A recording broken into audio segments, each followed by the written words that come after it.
At the edge of a snowbound Montana forest, Elias Mercer lived in a cabin too quiet for a grieving man. He had lost his wife and grown son on a mountain road no one wanted to question.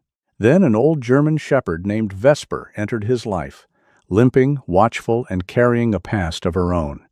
She did not bring easy comfort. She brought Elias back to the places he had spent years avoiding. In the snow, they found more than tracks, more than rusted metal, more than an old warning sign. They found a truth the town had buried and a reason to open one locked house again. If this story touches your heart, tell us where you're watching from. Leave a like and subscribe to help us reach 1,000 subscribers. Elias Mercer had learned that a house could breathe. Not in the way living things breathed, not with lungs or hunger or sleep, but with memory. The old Mercer house in the center of Brindle Falls breathed through its floorboards every time the furnace clicked on. It sighed through the upstairs vents.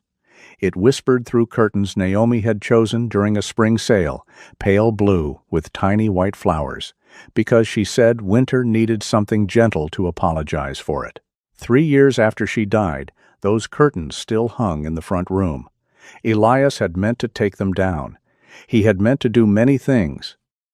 He had meant to clear Luke's climbing maps from the kitchen wall, the ones marked with pencil circles and little arrows where his son had planned summer hikes. He had meant to box up Naomi's wool scarf, the green one she always left over the armchair, no matter how many times she promised she would put it away. He had meant to stop standing in the kitchen at dawn, staring at the 2 empty spaces at the table like a man waiting for a verdict. But grief was a stubborn landlord. It collected rent even from rooms no one lived in. So Elias left the house standing. He paid the taxes. He fixed the roof when the wind tore shingles loose. He shoveled the front walk after snowstorms, though no one came through the door anymore. He did not sell it. No matter how many letters arrived from realtors, developers, and men with smooth voices who spoke of opportunity as if opportunity had not already taken enough from him. But he could not live there. Instead, Elias lived at the edge of Sawtooth Hollow, in a narrow log cabin that leaned slightly to the east, as though tired from holding up the mountain. It sat where the last gravel road surrendered to pine woods, beneath a slope that turned silver whenever snow fell. In winter, the cabin smelled of split cedar, damp wool, old coffee, and the faint iron scent of the wood stove. It was small enough not to echo. That was why he had bought it. Elias was 51 years old, though the mirror sometimes offered him a man older than that. He stood a little over 6 feet, broad through the shoulders, lean from work and discipline rather than vanity. His hair, once dark brown, had thinned into ash and silver at the temples, cut short, because long hair required attention he no longer wanted to give. A salt and pepper stubble shadowed his jaw most mornings. A thin scar ran from his right temple down near the cheekbone, pale as a winter creek beneath the skin. His eyes were the color of storm water over stone.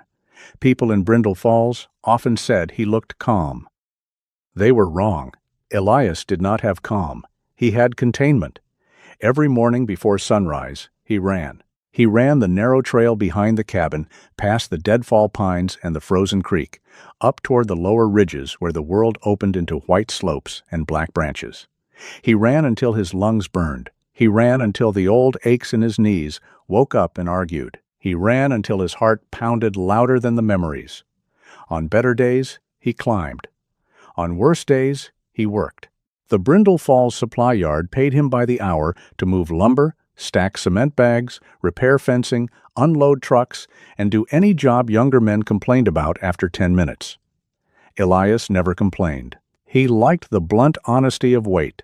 A beam was heavy or it was not. A nail bent or it held. A man could grip a shovel and know exactly what was being asked of him. The body, at least, could be exhausted into silence. The mind was less obedient. At night, the cabin became too quiet. Elias would sit at the small table beside the window, a chipped mug between his hands, looking out at the black line of pines. Sometimes he touched the ring that hung beneath his shirt on a leather cord. Naomi's ring. His own wedding band stayed on his finger, but hers rested near his heart, where it could do the most damage. Luke would have made a joke about that. His son had inherited Naomi's humor and Elias's stubbornness, a dangerous combination in a young man who believed mountains were only there to be climbed and rules only existed so a person could improve them. 24 years old enough to be a man. Young enough that Elias still remembered the weight of him as a sleeping child on his shoulder. He did not let himself stay with that image long. There were places inside a man that, once entered, did not easily let him back out. On Wednesdays, Elias drove into town to see Dr. Maren Whitlock. Her office sat above the old pharmacy, up a narrow staircase that smelled faintly of dust and peppermint.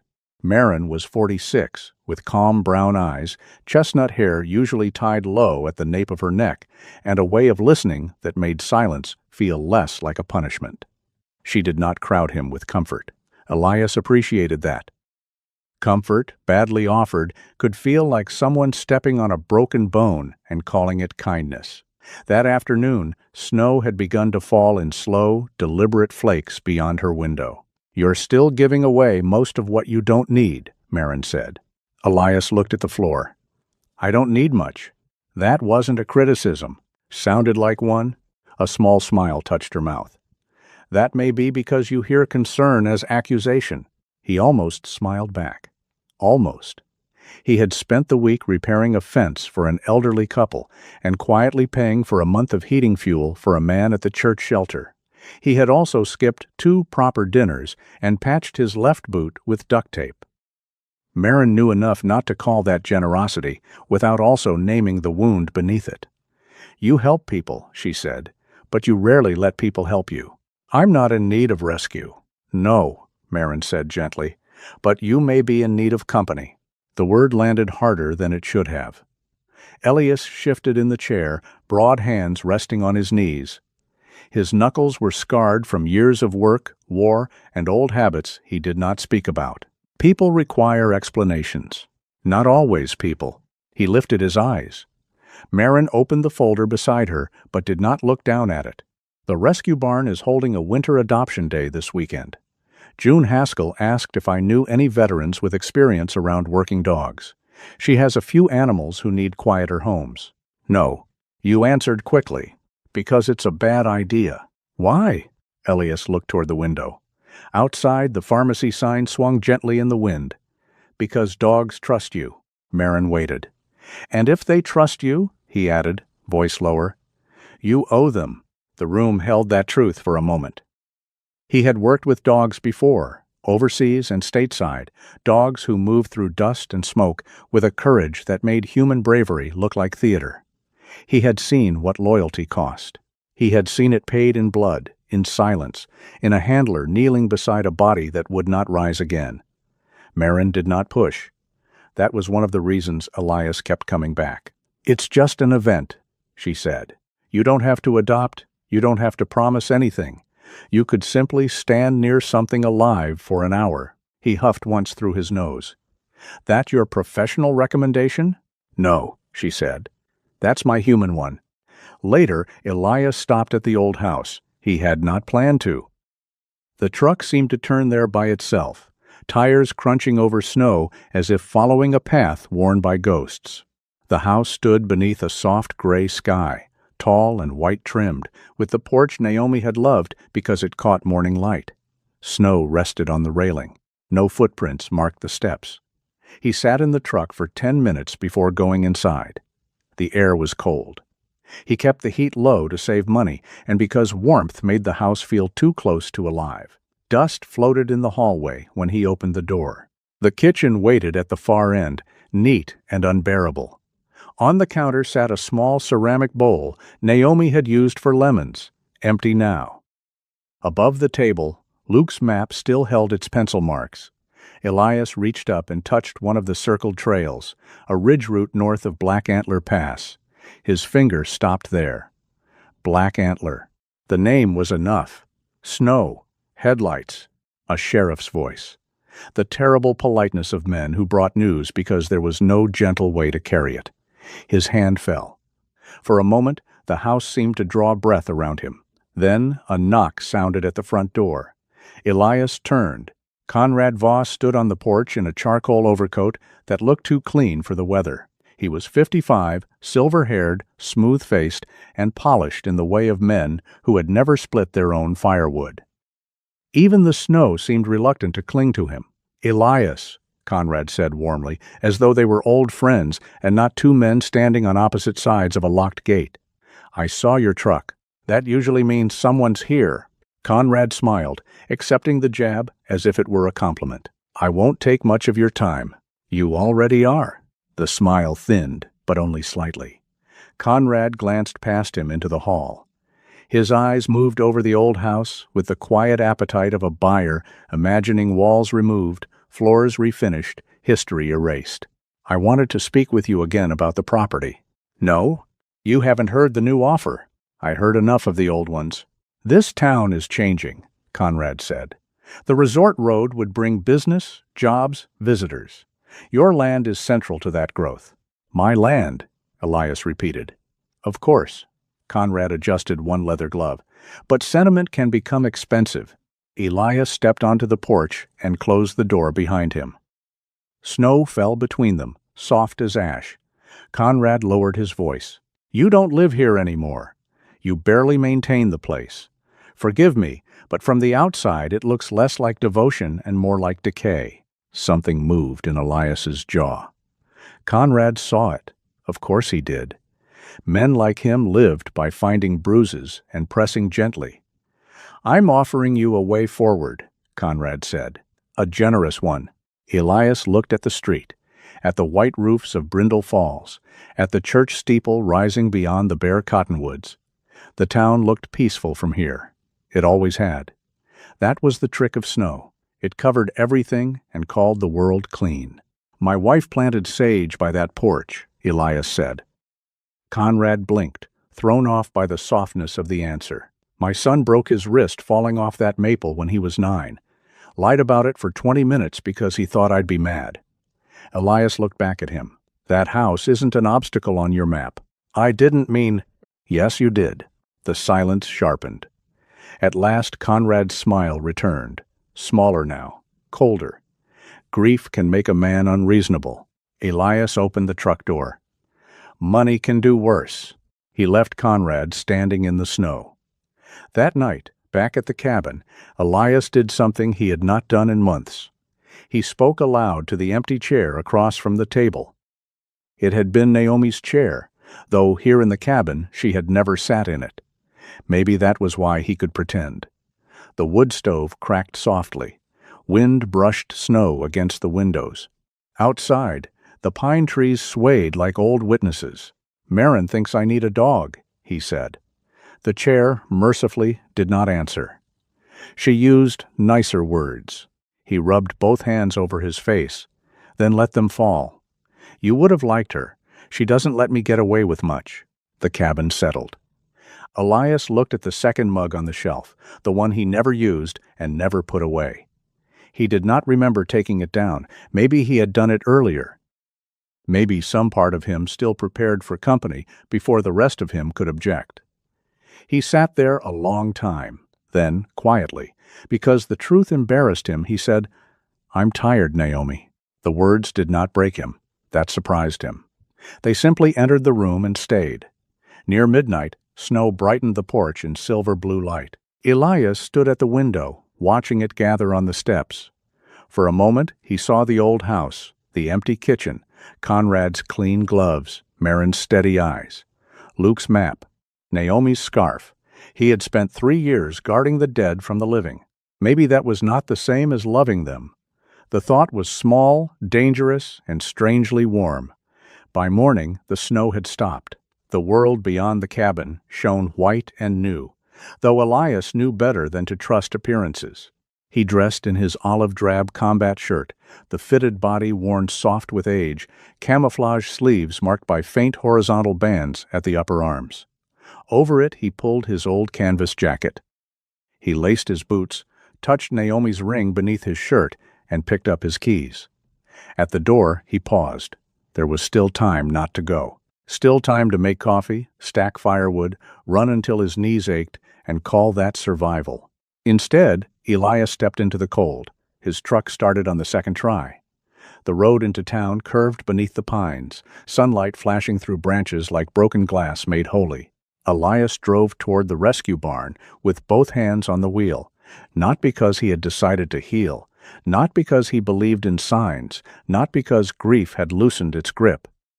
He drove because, for the first time in a long while, the thought of coming home to something breathing did not feel entirely like betrayal. The Brindle Falls Winter Rescue Barn did not look like a place where fate would wait. It looked like a county storage building that had been scrubbed, warmed, decorated, and politely lied about. Strings of yellow bulbs hung from the rafters. Folding tables held paper cups of coffee, sugar cookies shaped like bones, and donation jars with paw print stickers on them. The air smelled of straw, wet fur, pine cleaner, and the sharp cold that followed people in every time the big sliding door opened. Outside, snow fell with the soft confidence of something that had all day. Inside, the dogs wore red bandanas. That detail almost made Elias turn around. There were young hounds with bright eyes and foolish tails. There were terriers dancing on their hind legs as if auditioning for applause. A plump black lab leaned into the hand of a woman in a purple coat, already forgiven for every muddy crime he would ever commit. People laughed. Volunteers knelt. Cameras clicked.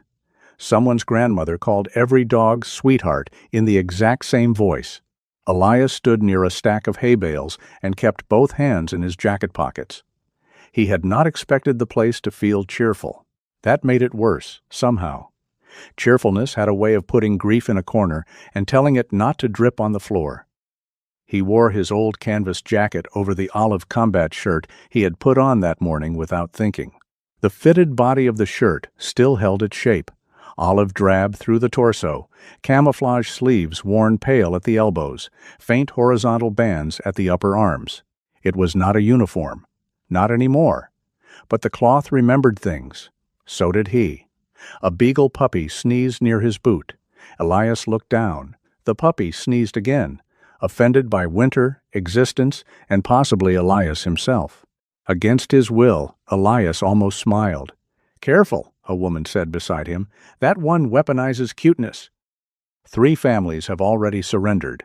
The speaker was short, broad-shouldered, and built like she had wrestled more than one stubborn animal into a bathtub and won.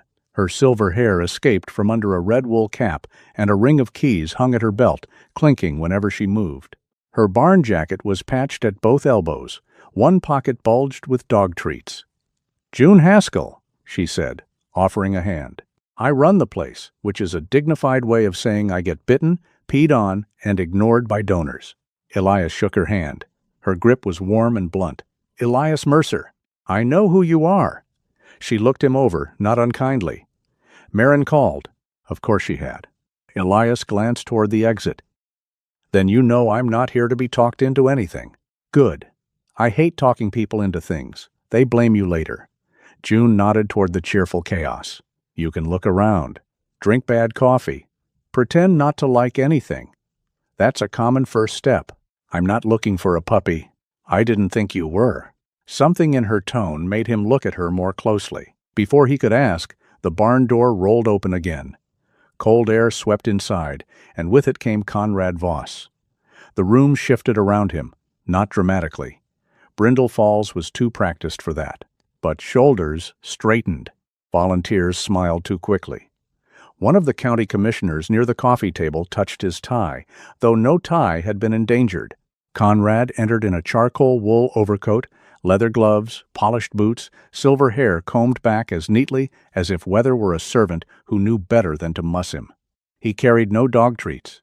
He carried presents. "June," Conrad called, voice warm enough for public use. "Looks like a fine turnout. Dogs are easier to love than people," June said. "Helps attendance." A few volunteers laughed. Conrad smiled as if he had personally funded humor. Then his gaze found Elias. "Mr. Mercer." Conrad crossed the barn with the relaxed stride of a man entering a room that owed him something. "I didn't expect to see you here." "Neither did I. I suppose winter softens us all." Elias said nothing. Conrad's eyes flicked over his jacket, the combat shirt beneath, the work boots salt-stained from the roads. Planning to adopt? Planning to stand here a while. Ambitious. Conrad turned slightly, making sure the nearest people could hear without appearing to listen. A man living alone out in Sawtooth Hollow should choose carefully. The wrong companion can become another burden. June's keys gave a faint, sharp jingle as she shifted her weight. Conrad continued, smooth as ice over deep water. Though perhaps there's a certain poetry in matching difficult cases. Something old, something stubborn, something that has frightened off everyone sensible. A few people gave uncertain chuckles, the kind of laughter people offered a powerful man when they did not like the joke, but liked their jobs. Elias looked at him. There had been a time when a sentence like that would have made his hand move before his judgment caught up. Age had not made him gentler. It had made him slower to waste force. Poetry, Elias said, usually improves when fewer men explain it. June coughed once into her sleeve. It may have been a laugh wearing a disguise. Conrad's smile held, but the temperature inside it dropped. Enjoy the event. I'll try to survive it.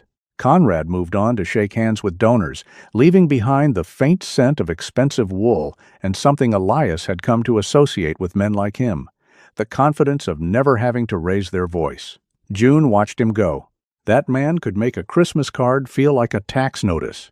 This time Elias did smile, though barely.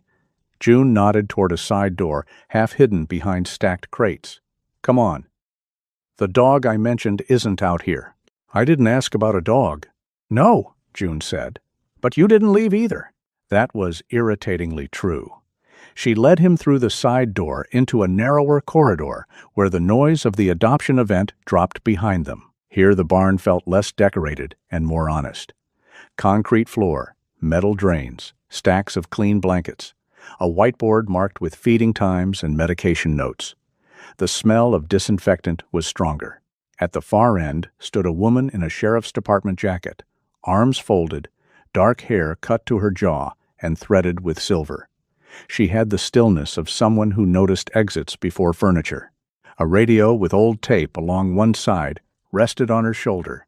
Deputy Nora Bell, June said. She's here because Joy requires paperwork. Nora's gaze moved over Elias, not hostile, not welcoming, assessing. Mr. Mercer, Deputy, Marin Whitlock says you have experience with working dogs. She said that? She said enough. Nora's voice was dry. I prefer not to repeat therapists. Makes me feel underqualified. Elias almost liked her. June unlocked another door. Before we go in, understand something. This one is not part of the public event. She's not available for regular adoption today. She's reactive, medically uncertain, and smart enough to make fools out of sentimental people. Then why show her to me? Because she's miserable, June said simply, and because she stops eating whenever we move her to the front kennels. Too much noise, too many hands. Too many people making kissy noises like idiots. From somewhere behind the door came no bark, no whining, no claws scrabbling on concrete, only silence. June opened the door. The back kennel was lit by a single high window and a heat lamp clipped to a beam. Snowlight entered pale and blue, laying itself across the floor in a narrow stripe. 3 runs stood empty. In the 4th, behind a reinforced gate, stood a German shepherd, not young, not pretty in the way adoption posters liked. She was yellow and black, with a dark saddle running down her back like old coal rubbed into fur. Her sides were lean, too lean. Her muzzle was black, silvered near the whiskers. The edge of her left ear had been torn, not badly, but enough to give her profile a jagged, battle-worn look. One eye was clouded faintly. The other was amber and bright. Her right hind leg carried weight reluctantly. But it was the way she stood that held Elias still, not crouched, not pleading, not lunging. She stood angled toward the door, shoulders slightly forward, head level, ears measuring every breath in the room. She had placed herself so she could see June, Nora, Elias, and the only exit. Her body was tired. Her mind was not. Elias felt something in him go quiet. It was not peace. It was recognition. June spoke softly. Animal control found her north of the service road after the last storm. No civilian chip we could read, no tags. Old collar mark, though. She was dehydrated, half-starved, and mad enough to convince a rookie he'd chosen the wrong career. She bite him? Elias asked. No. She looked at him until he dropped the catchpole. Nora added, We've kept her separate. Not because she's vicious, because we don't know what she is yet. The shepherd's amber eye stayed on Elias. He did not move toward the gate. People who had never handled trained dogs often made the same mistake. They saw pain and rushed to comfort it. They saw fear and tried to erase it with hands. They forgot that hands could be questions, threats, cages, memories. Elias lowered himself slowly to one knee, far enough from the bars that the dog would not feel crowded. He turned his body slightly sideways. He did not smile. Dogs did not need human teeth at a time like this. The shepherd's ears shifted. Behind him, June held her breath. Elias inhaled once, slow. Then, in a voice he had not used in years, low and even, he said, At ease. The change was small. So small, most people would have missed it. The shepherd's shoulders lowered a fraction. The tension along her spine softened, not surrendering, only recalculating. Her head remained high, her eye remained sharp, but some invisible wire inside her had loosened. Nora saw it. Her posture changed. June whispered, Well, I'll be damned. Elias felt the words strike somewhere beneath his ribs. He had expected pain, if anything. He had expected memory, maybe regret. He had not expected the strange, uncomfortable pull of being understood by a creature who had not asked his name. The dog took one step forward. Her bad leg dragged slightly, but she corrected her balance with practiced economy. She came only as far as the inner gate. Then she stopped and looked at Elias, as if waiting to see whether he knew the next rule. He did. He placed his hand on his own knee, palm down, still. The shepherd lowered her nose. She did not lick him, did not wag, did not soften into pet store gratitude. She sniffed once through the bars. Then she stepped back and sat. A clean sit, old, slow, flawless. For the first time since entering the barn, Elias forgot the noise beyond the walls. Conrad's voice broke the moment. Remarkable. Elias did not turn immediately. June did, and the look she gave Conrad suggested she would happily feed him to 3 separate livestock guardians if county law allowed. Conrad stood in the doorway, one gloved hand resting against the frame. I wondered where everyone had gone. This area is staff only, Nora said.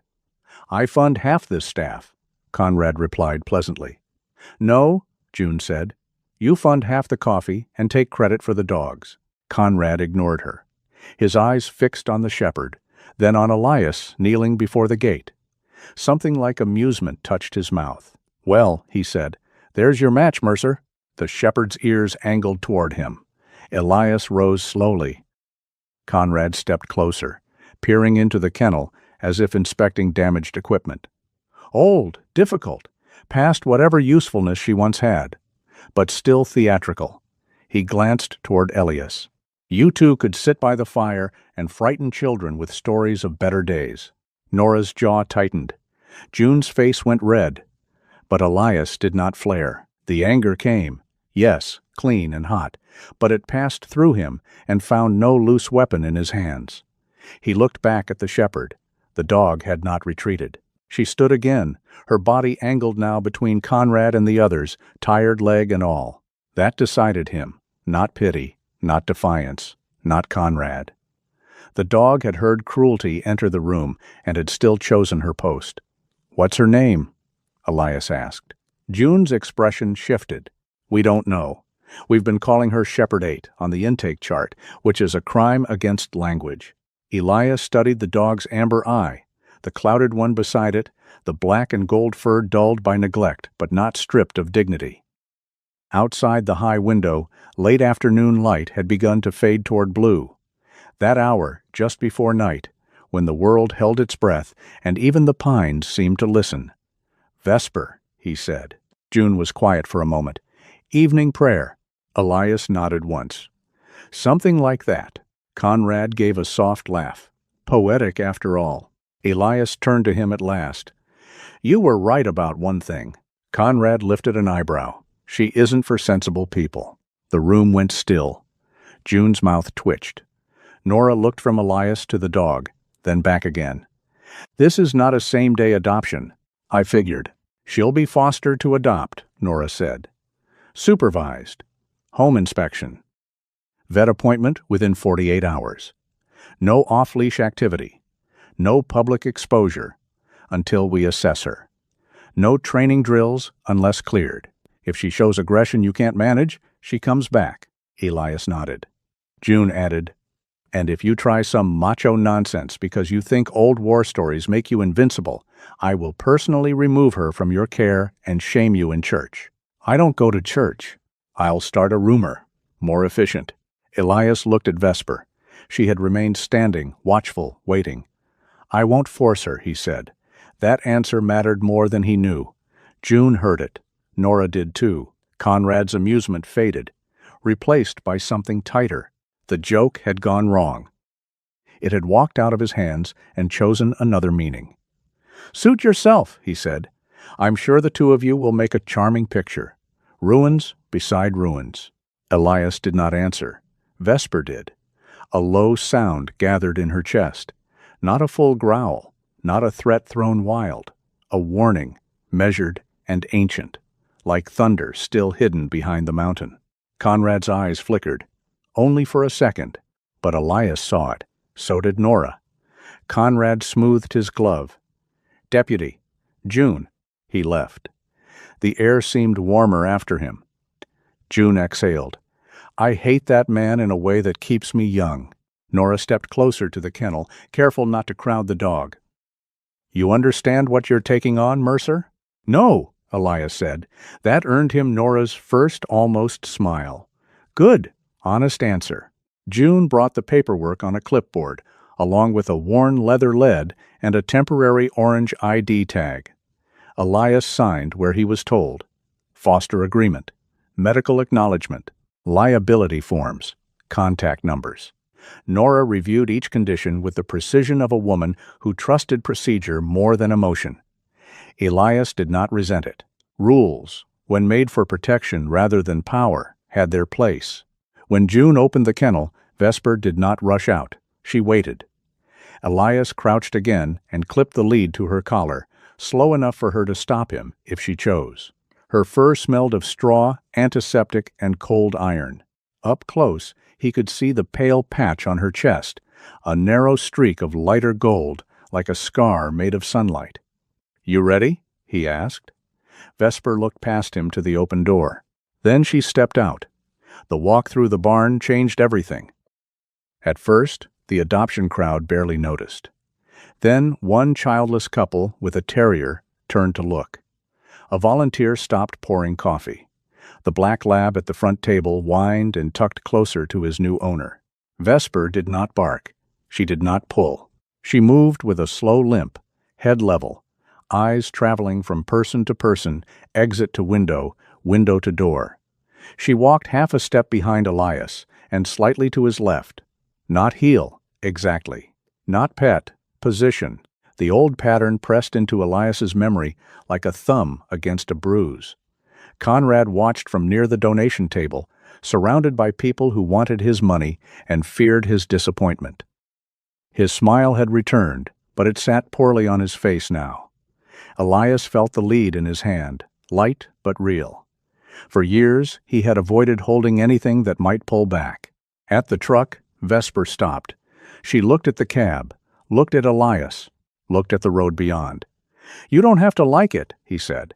You just have to get in. She stared at him. June, who had followed them out, snorted. Excellent negotiation. Very warm.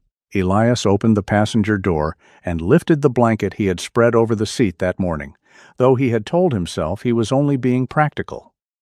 Vesper put her front paws up, hesitated when her bad leg trembled, and for one brief second, Elias reached toward her. She turned her head sharply. He stopped. All right, he said softly. Your terms. The dog held his gaze. Then, with a stiff, stubborn effort that looked almost offended by assistance, she climbed into the truck herself. June smiled. That one's got pride. Elias closed the door gently. Good. Nora handed him a copy of the Foster papers through the window. I'll check in tomorrow. I'll be there. You'd better be. June leaned in from the other side. Feed her small portions. Soft food. Keep the cabin quiet. And Mercer? He looked at her. Don't mistake her silence for trust.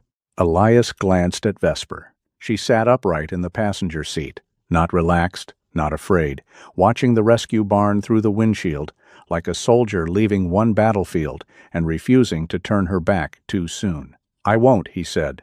The drive out of town was slow. Snow turned the road pale. The heater ticked and coughed. Vesper remained seated, bracing herself through each curve, amber eye reflecting the white world beyond the glass. Elias did not speak for several miles. Then, as the first pines of Sawtooth Hollow rose ahead, he said, I don't know what they did to you. Vesper's ear twitched. I won't ask tonight. The dog looked at him then, only once. It was not affection. Not yet. But it was something. By the time the cabin appeared between the trees, dusk had settled over the snow, blue and silver and deep. Elias parked beside the porch and turned off the engine. For a moment, neither man nor dog moved. The little cabin waited, dark-windowed and quiet. For the first time since he had bought it, Elias wondered if the place might sound different, with another heartbeat inside. He opened the truck door. Vesper stepped down carefully, touched the snow with her good front paw, then her bad hind one, and stood facing the trees. Not the cabin, the trees. Elias followed her gaze into the darkening woods. Nothing moved. Still, Vesper's body had gone very still, her ears raised toward the black line of pine, as if something out there had spoken in a language only old soldiers and older forests remembered. Elias tightened his hand around the lead. "Welcome home," he said. Vesper did not look at him. But she did not pull away. Vesper did not enter the bedroom. For the first 3 nights, she chose the place by the front door where the draft came in beneath the frame and the whole cabin could be watched without moving much. Elias put down an old military blanket, folded twice, with a bowl of water beside it, and soft food June had insisted on in a handwritten note taped to the bag. Vesper sniffed the blanket. Then she looked at Elias as if checking whether it came with conditions. "It's not a trap," he said.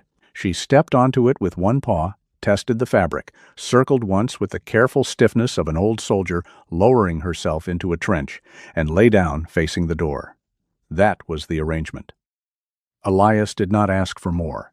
The cabin changed in small ways after that, not loudly, not in a way a visitor would notice, but a second breathing entered the room at night, low and uneven. The old floorboards learned another weight. A water bowl clicked faintly against the wall. Once, at 2 a.m, Elias woke to the sound of Vesper rising in a rush because the metal lid of the wood box had shifted and struck the stove. She did not bark. She froze. Her body went hard, every muscle drawn tight, head low, ears forward. Elias sat up on the couch, not the bed. He had not slept well enough to earn the bed. "Easy," he said. Vesper did not look at him. The stove ticked as the fire settled. Slowly, carefully, Elias reached not toward her, but toward the wood box. He lifted the lid an inch, then set it down softly. "Just metal," he said. "Bad manners, no hostile intent." Vesper's cloudy right eye caught the stove light. Her good eye remained sharp, amber, and ancient. After a long moment, she stepped back onto the blanket and lay down again. Elias did not tell her she was safe. He had learned that safety, spoken too soon, sounded like a lie. By the 4th morning, Vesper had begun inspecting the cabin according to a system of her own. She ignored the bookshelf entirely, disapproved of the bathroom, accepted the kitchen, and deeply objected to one pair of Elias's wool socks. The socks were gray, thick, and full of holes near the heel. Elias found them on the porch before sunrise, arranged side by side in the snow like evidence at a trial. He stared down at them. Vesper sat inside the doorway, expression unreadable. "Those were clean." Her left ear twitched. "They were almost clean." The ear twitched again. Elias picked them up, shook off the snow, and for reasons he did not understand, laughed once. The sound startled him more than it startled the dog. It was not much of a laugh. Rusty, short, half ashamed of itself. Still, it had come from him, from some place grief had not fully boarded over. Vesper watched him with grave attention, as if assessing whether humans often made such broken noises before breakfast. "They offended you," Elias said. Vesper blinked slowly. "Understood. I'll notify command." That evening, Elias sat at the small table with 2 mugs in front of him by mistake. He noticed only after the coffee had cooled. One mug was his, chipped at the rim. The other was blue ceramic, the one he never used and never put away. Naomi would have said the second mug meant his soul was less stubborn than his mouth. Luke would have said it meant his father was haunted by kitchenware, which sounded inconvenient but very American. Elias touched the handle of the blue mug. Vesper lifted her head from the blanket. "I know," he murmured. "Not regulation." The dog placed her muzzle back down, but she did not close her eyes. Elias had begun speaking their names again. Not often, not in long speeches, just small mentions, like setting stones along a path so he could find his way back.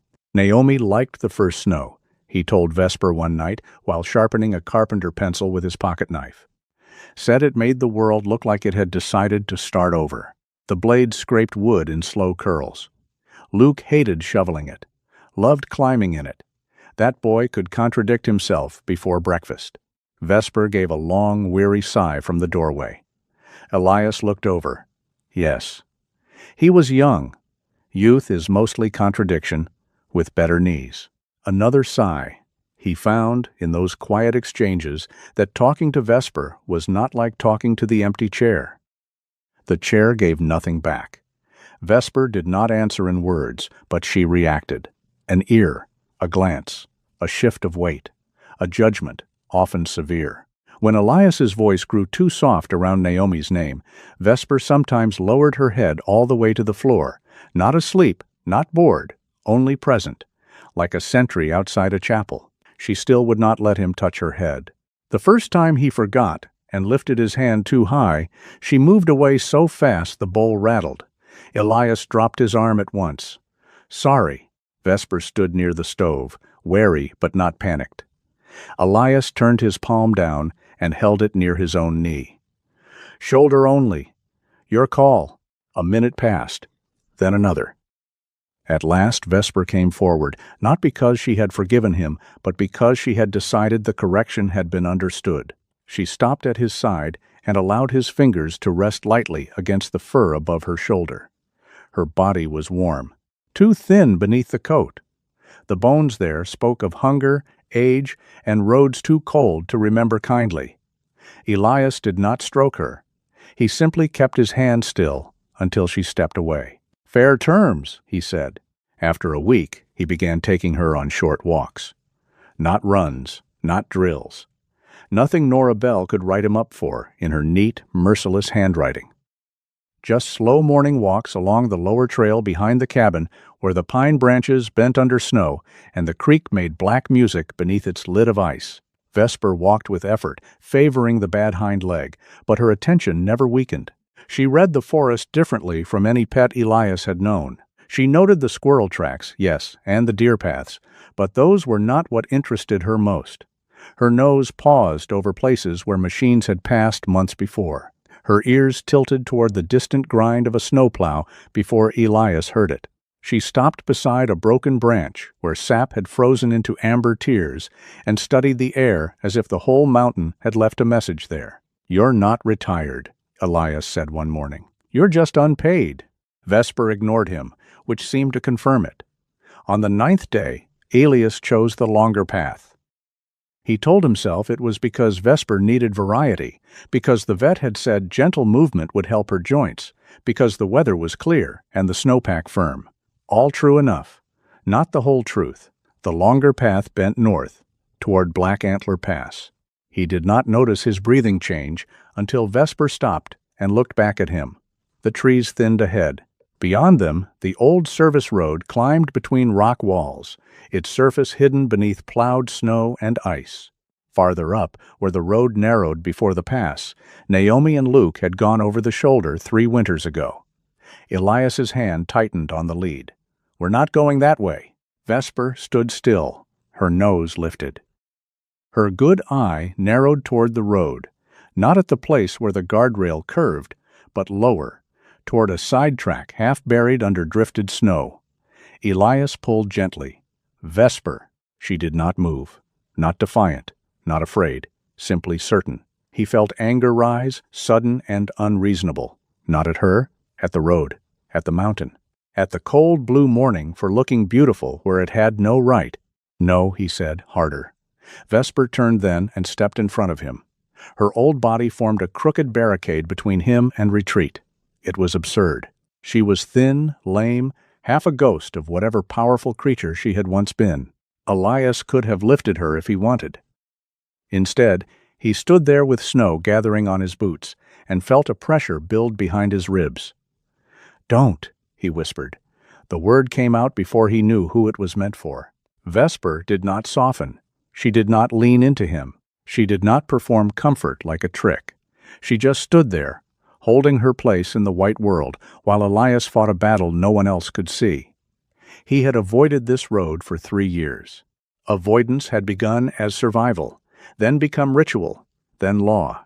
He had told himself there was nothing there but pain, nothing useful, nothing living. Vesper lowered her head and sniffed the snow beside the sidetrack. Then she looked back once, not pleading, asking. The question was not whether Elias was ready. He was not. The question was whether not being ready had ever stopped the dead from staying dead. Elias shut his eyes. When he opened them, the road was still there. "All right," he said, voice rough. "Slow." Vesper turned and led him down the sidetrack. The path had not been used recently, but beneath the crusted snow, Elias could see old ruts where heavy tires had once cut into the ground. Not a public road, more like an access route for maintenance vehicles or logging equipment. Pines crowded close on both sides, their lower branches broken in places.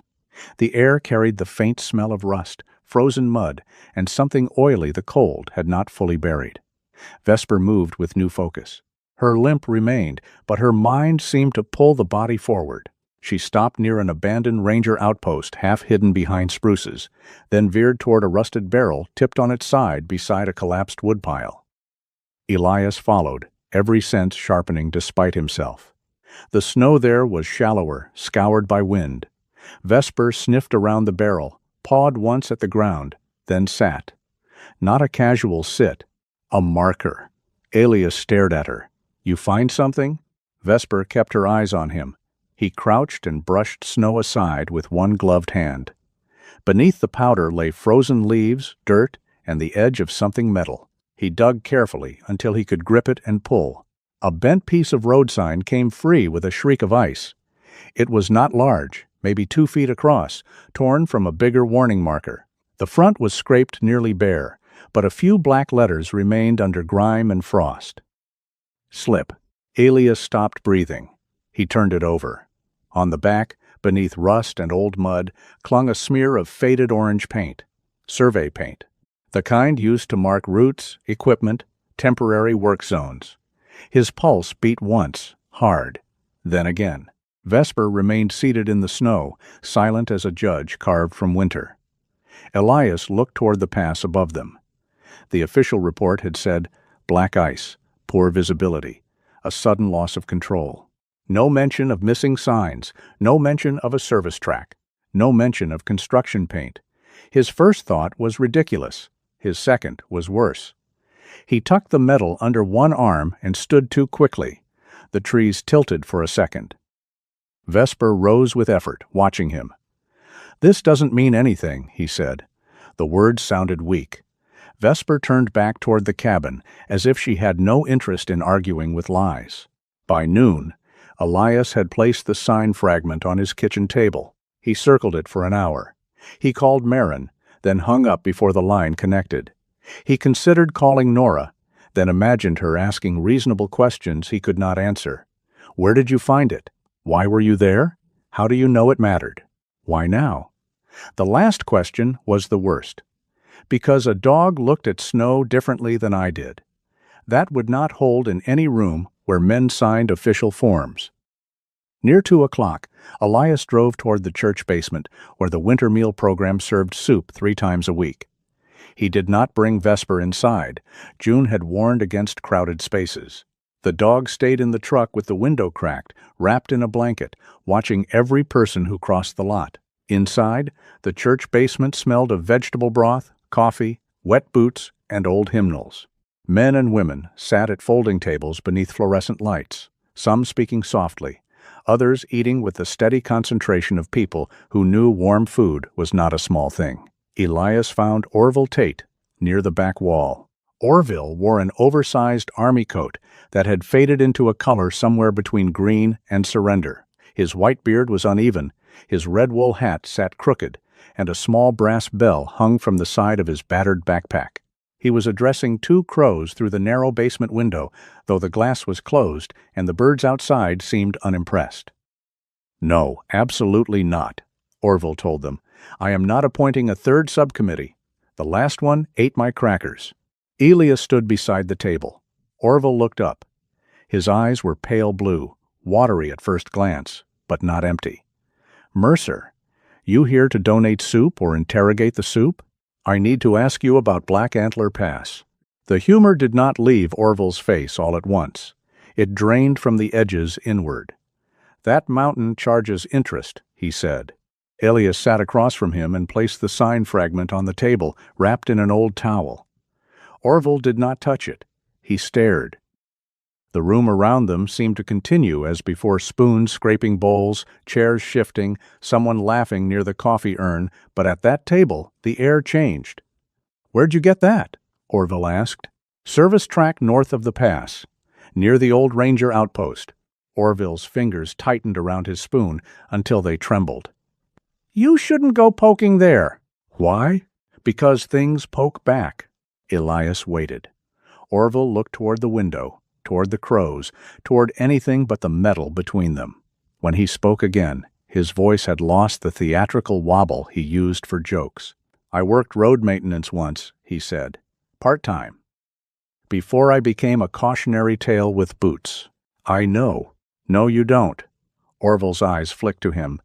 "People know the end of a man and think they know the whole road." Elias accepted that. Orville swallowed. "That night, your family's accident. I was up by the old outpost. Storm came in mean. I'd found a corner out of the wind." Elias felt his body go very still. "I heard trucks after midnight," Orville said. "Not plows. Heavier. Chain rattle. Diesel. Men talking. I saw lights through the trees. They were moving barriers, pulling signs." Elias's hand flattened on the table. "Who?" Orville gave a small, bitter laugh. "Son, if I say names, the walls grow ears. Did you report it?" "I tried." Shame passed over his face like cloud shadow. "Told a deputy, not Bell, man before her. He wrote something down maybe, maybe not. I sent a letter to the paper too, didn't sign it. Coward's way, I know. Why didn't you come to me?" Orville's gaze sharpened. "And say what?" "Hello, grieving man with military hands. I saw shadows move road signs the night your wife and boy died. I smelled diesel. I heard men curse. I was half froze and 3 drinks deep. You think grief would have made you gentle with that?"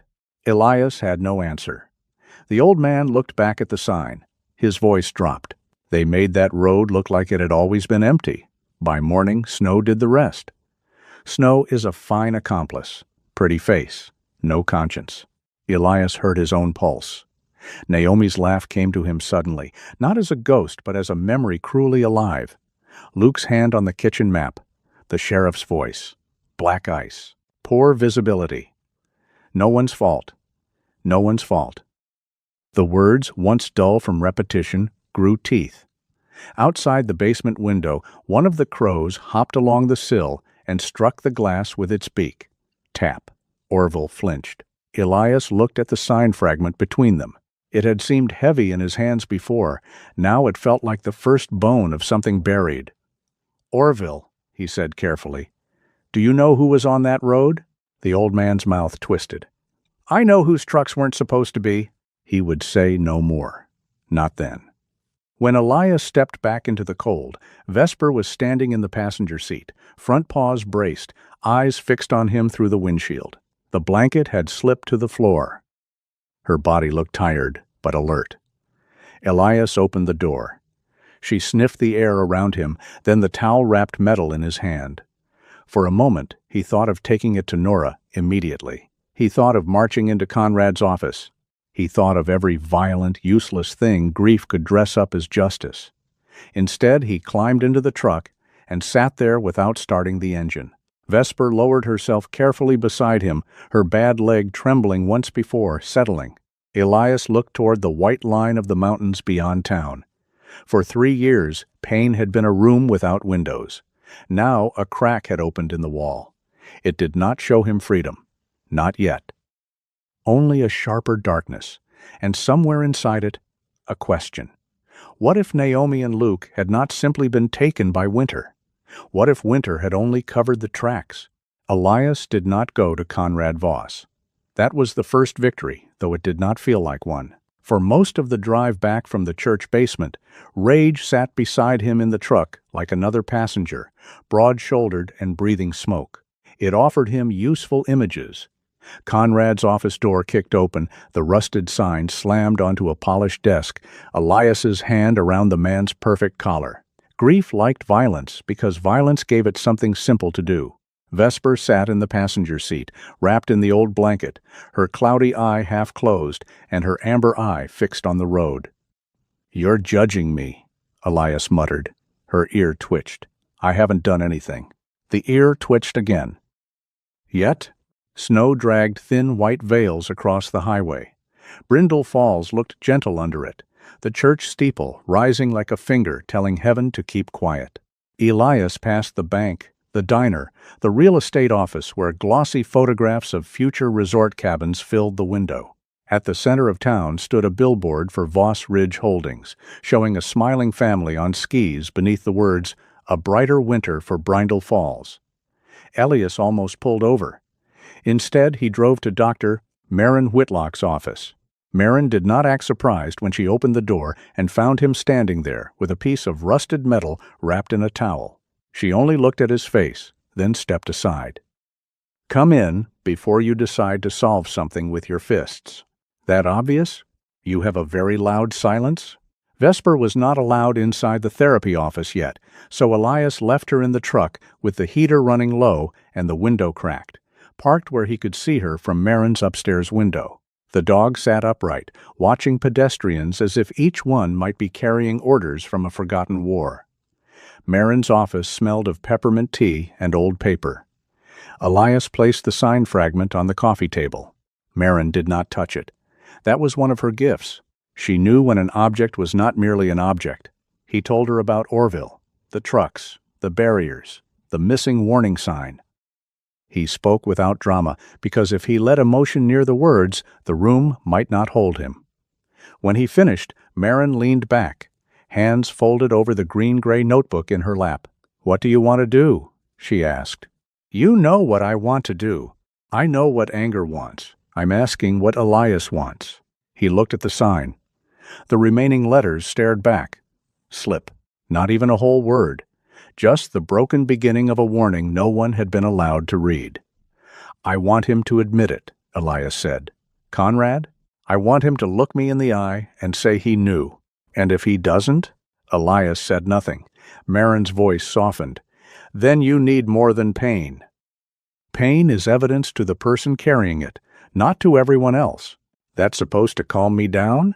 No, it's supposed to keep the truth alive long enough to matter." Outside, Vesper shifted in the truck, lifting her head toward the window as if the conversation had brushed against her name. Marin followed his gaze. "If you go after Conrad too soon, he'll make this about your grief, your service, your therapy.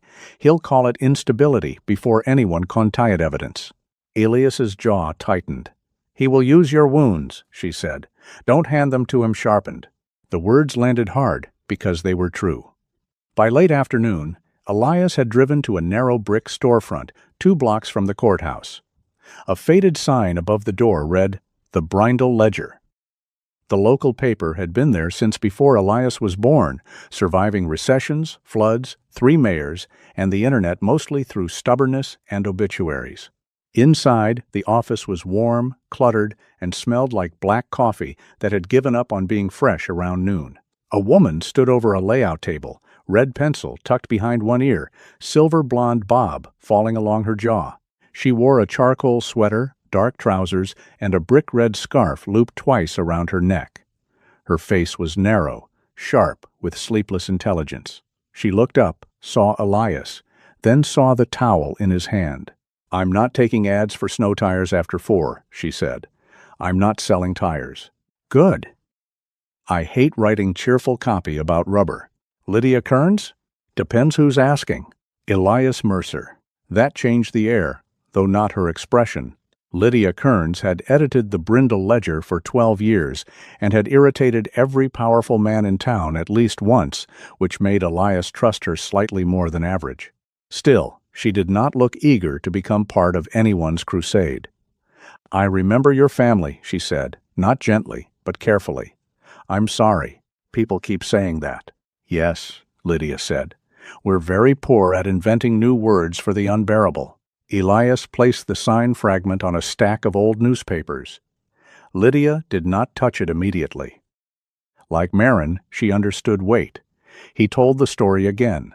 This time it sounded thinner, less sacred, more exposed beneath fluorescent lights.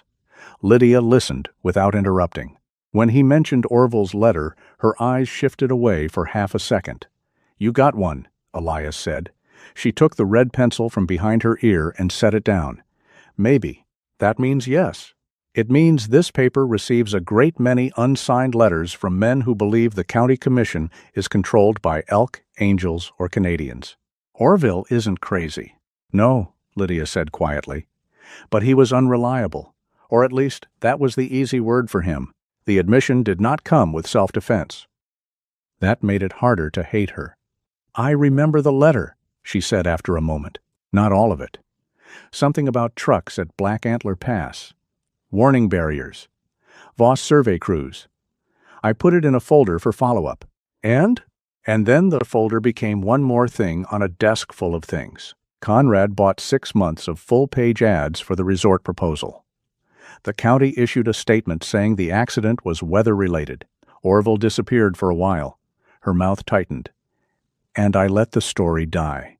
Elias stared at her. Lydia met his eyes. Hers were gray-blue and tired, but they did not retreat. "I can help you now," she said.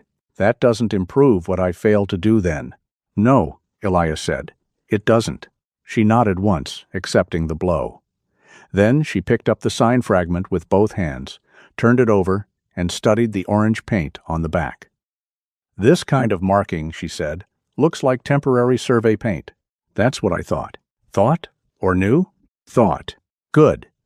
Keep the difference. It matters." She reached for a legal pad and began writing. "We need permits, road maintenance logs, weather records, the original accident report, any public notices about survey access near Black Antler, and Orville's letter, if I still have it. You can find all that? I can find some. Nora Bell can find more, if she's willing to risk a headache. She's cautious. Cautious is useful. Cowboys make terrible investigators." Lydia glanced toward the window where Vesper sat visible in the truck below. "And the dog?" She found where the sign was dumped. Lydia's eyebrow lifted. The dog found it. She followed scent. Oil, metal, old tracks. She didn't pull a confession out of the snow. "Good," Lydia said. "Because if I print 'Hero Dog Solves Road Conspiracy,' I'll deserve to be fired by my own conscience."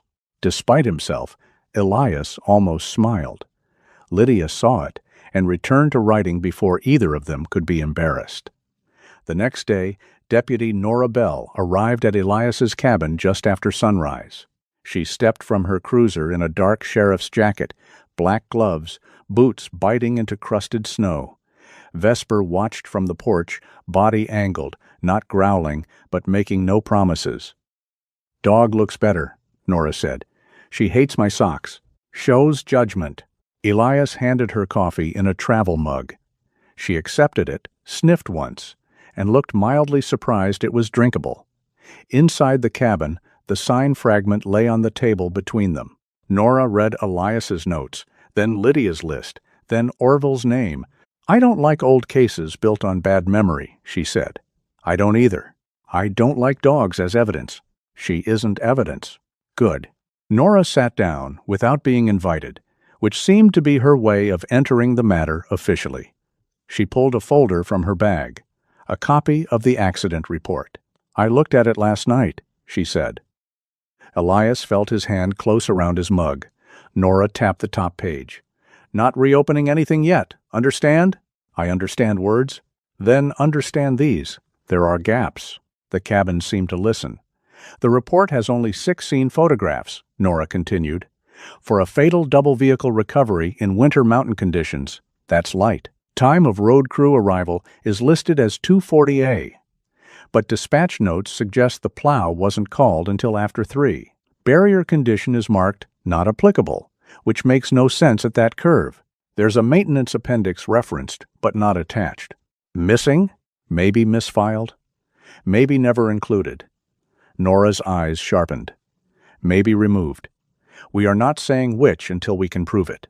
Elias looked down at the report. Naomi and Luke's names sat in official type, flat and clean. Bureaucracy could make death look well organized. "Who signed it?" he asked. "Sheriff's office, county road supervisor, state patrol liaison. 2 of those men are retired. 1 is dead. And Conrad? Not named. But his company? Not named," Nora repeated. "Which may be the point, or maybe nothing. We move carefully, carefully." The word grated against him. Then Vesper rose from the porch outside and scratched once at the door. Not frantic, not warning. A reminder. Elias opened it. She stepped in, sniffed Nora's boots, judged them acceptable, and went to lie near the stove. Her presence changed the cabin from interrogation room to something stranger. A war council held by people too tired for banners. By the end of the week, Conrad's pressure began. First came the letter from the county assessor, announcing a review of the old Mercer property valuation due to developmental changes in the district. Elias read it twice, then set it beside the sink. The next day, his boss at the supply yard, Ed Pritcher, called him into the cramped office behind the lumber racks. Ed was a thick-necked man with sawdust permanently embedded in his beard and the moral courage of a rabbit near a fox den. "Elias," Ed said, not meeting his eyes, "you know I like you. That's usually the start of something I won't. Voss Ridge is reviewing their supplier contracts. Big accounts, real big. They asked about workplace reliability." Elias waited. "And, well, there's talk you've been stirring things up. Old accident stuff. Emotional strain." Ed rubbed his face. "I'm not firing you. I'm just saying maybe take a few days. Let things settle. Unpaid." Ed's silence answered. Elias walked out before he could say something that would make Ed feel braver than he was. By Friday, 2 men at the diner stopped talking when Elias entered. A woman he had once helped dig out after a snowstorm looked away in the grocery store. The rumor moved through town in the soft shoes rumors preferred. Elias Mercer was unraveling. Elias Mercer was seeing patterns because grief had eaten too deeply. Elias Mercer had found a broken dog, and now both of them were chasing ghosts through the snow. That evening, Lydia came to the cabin with a paper folder and a hard look. "I found Orville's letter," she said. Elias took it. The handwriting staggered across the page, uneven but legible. Trucks after midnight. Barriers moved. Orange paint. Men laughing near the outpost. Don't let them say the mountain did it alone. Elias read the last line 3 times. Don't let them say the mountain did it alone. Lydia stood near the table, arms crossed. "We can publish." "No." She blinked. "No? Not like this. Elias, if we wait too long, Conrad buries it deeper. And if you print this now, he buries Orville." Lydia's expression tightened. Elias placed the letter on the table beside the sign fragment. He'll drag out Orville's drinking, his homelessness. Every time someone saw him talking to birds, He'll make the whole town laugh at him before they ask whether he's telling the truth. That may happen anyway. Then not because I fed him to Conrad. Lydia looked at him for a long moment. You understand this delays your own case. I understand. Do you? Her voice sharpened. Because 3 days ago you looked like a man deciding which window of Conrad's office would break easiest. I still know which one. That almost pulled a laugh from her. Almost. Elias looked toward Vesper. The dog lay with her head on her paws, eyes open. Conrad uses people. Their fear, their jobs, their debts, their shame. I'm not going to use Orville's just because it helps me. The room went quiet. This was not forgiveness. It was not peace. It was a harder thing. Restraint chosen while rage was still alive. Lydia picked up the letter slowly and slid it back into the folder. All right, she said. Then we find the kind of proof that can stand beside him instead of on top of him. The next morning, Elias returned to the old ranger station with Vesper. He did not go alone this time. Nora knew where he was. Lydia had photographed the sign fragment. June had threatened him over the phone about overworking the dog so creatively that even Vesper had seemed impressed. The outpost crouched beneath snow-heavy spruces, its roof sagging, windows boarded, walls weathered gray. It had not been officially used in years, though the front lock had been cut and replaced more than once. Elias carried a flashlight, gloves, and a pry bar. Vesper wore a harness June had loaned him, loose enough not to rub old scars. Inside, the air smelled of mouse nests, old paper, rotting wood, and cold metal. Vesper moved slowly through the room, not searching on command. Elias had given none. She chose her own pace, nose close to the floor, pausing at doorways, cabinet corners, a collapsed cot. Elias followed, careful not to lead her with hope. In a back room, beneath a shelf of ruined binders, Vesper stopped. She sniffed the lower cabinet. Then she sat, the same clean marker sit she had used near the sign fragment. Elias crouched. The cabinet door was swollen shut. He worked it open with the pry bar, wood groaning in protest. Inside lay old gloves, a cracked flashlight, a coil of mildew-stained rope, and a leather pouch stiff with age. Vesper leaned forward, sniffing the pouch, then stepped back. Elias opened it. Inside was a broken identification tag. Metal darkened, corner split through one punched hole. He wiped it with his thumb. Letters emerged. Vesper. MWD. Search and recovery. For a moment, the outpost disappeared. Elias sat back on his heels, the tag in his palm, while the wind moved around the old building like a choir that had forgotten the words. MWD. Military Working Dog. Search and recovery. Not attack, not patrol. Recovery. A dog trained to find the lost. The buried. The living beneath wreckage. The dead when living was no longer possible. Elias looked at Vesper. She stood beside him, old and thin and silent, her torn ear outlined against the dusty light. He had thought she read the forest like a soldier. He understood now. She read it like a mourner with a mission. "How did you end up here?" he whispered. Vesper's amber eye met his. No answer. Only the quiet fact of her. The tag did not solve Naomi and Luke's deaths. It did not name Conrad. It did not prove a crime. But it explained something Elias had felt and not trusted. Vesper was not wandering toward random pieces of the past. She was following the grammar of work carved into her body long ago. Places where people had vanished. Places where metal broke. Places where the world had been disturbed and then covered. Outside, snow began again, light and steady. Elias closed his fist around the tag, not as evidence, not yet, but as a name restored to its owner. Vesper lowered her head and sniffed the threshold, leading back out into the white. Elias stood. "All right," he said. "We do this slow. We do it right." The old dog looked toward the trees. This time, Elias did not mistake her silence for mystery. It was discipline, and perhaps, in its own severe way, mercy. By noon, Brindle Falls looked almost holy. Snow had been falling since morning, soft and bright, laying itself over rooftops and pickup beds and church steps with the tenderness of a hand smoothing a blanket. The mountains beyond town disappeared and returned by turns, their dark shoulders moving behind veils of white. Storefront windows glowed amber. Chimneys lifted thin gray prayers into the sky. For a few hours, winter pretended it had come only to decorate the world. By 4, the wind changed its mind. It came down through Black Antler Pass with teeth.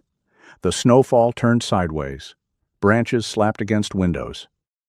The road beyond Elias's cabin vanished beneath blowing drifts, and the pines of Sawtooth Hollow bent and groaned like old giants forced to kneel. On the radio, the county emergency channel repeated the same warning in a tired voice. Stay indoors. Avoid mountain routes. Visibility near zero above the lower ridge.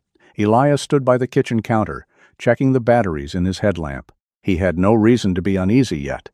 That was what he told himself. Vesper disagreed. She had been restless since dusk, not pacing wildly, not panicking, but moving in deliberate circuits from the front door to the stove, from the stove to the window, from the window back to the door. Each time the wind struck the cabin, her torn left ear angled toward the forest.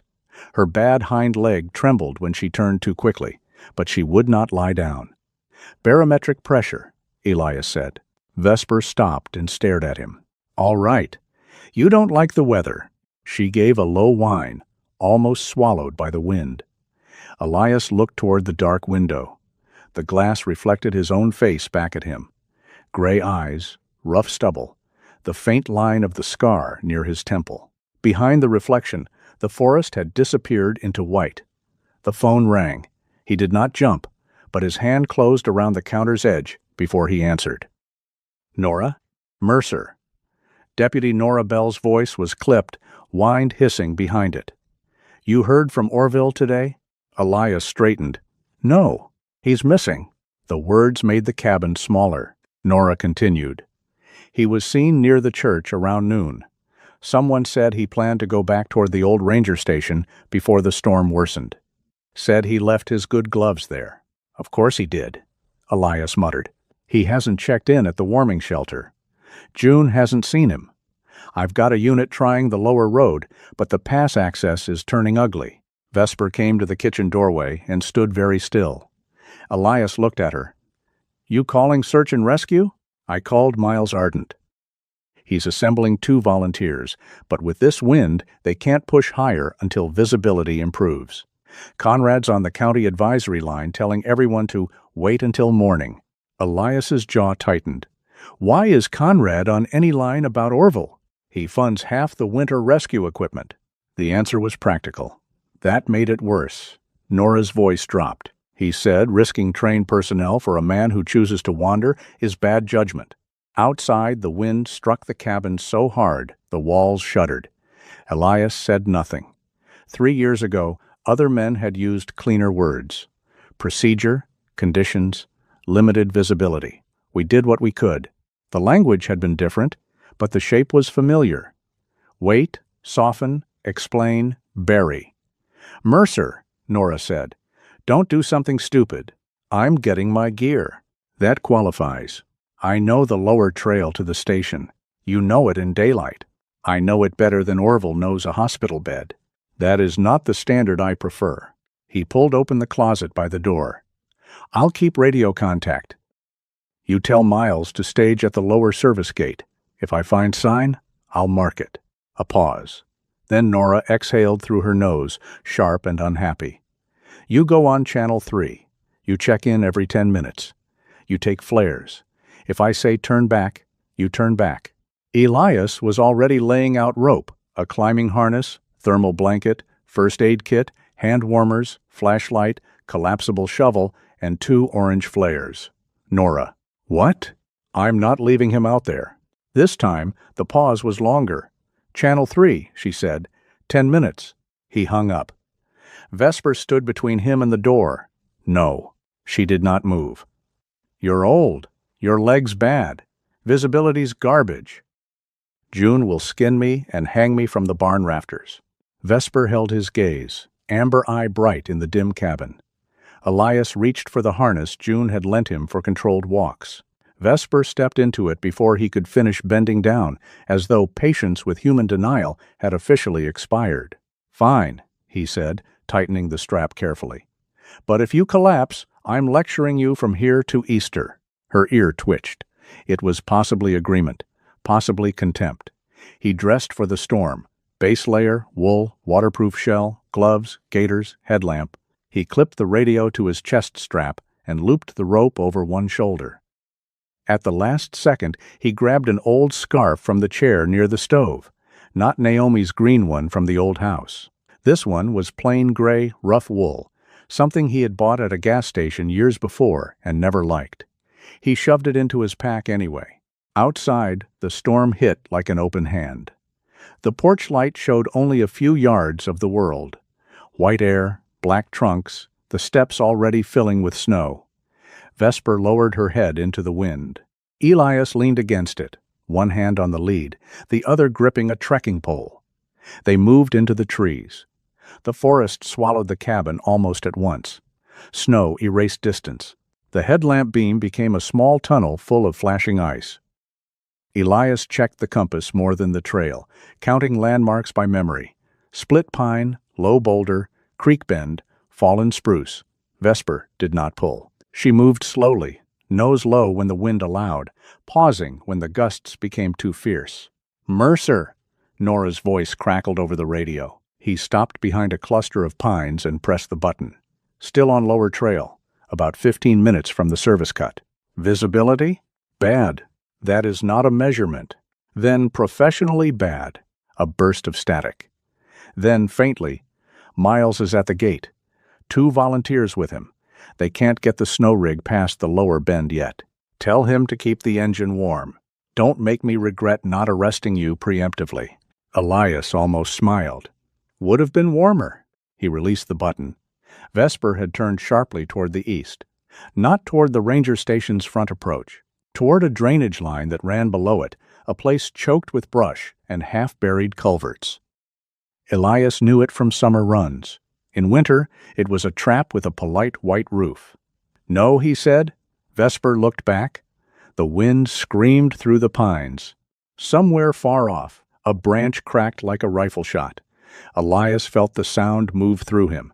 Not memory yet. Just a warning bell in the blood.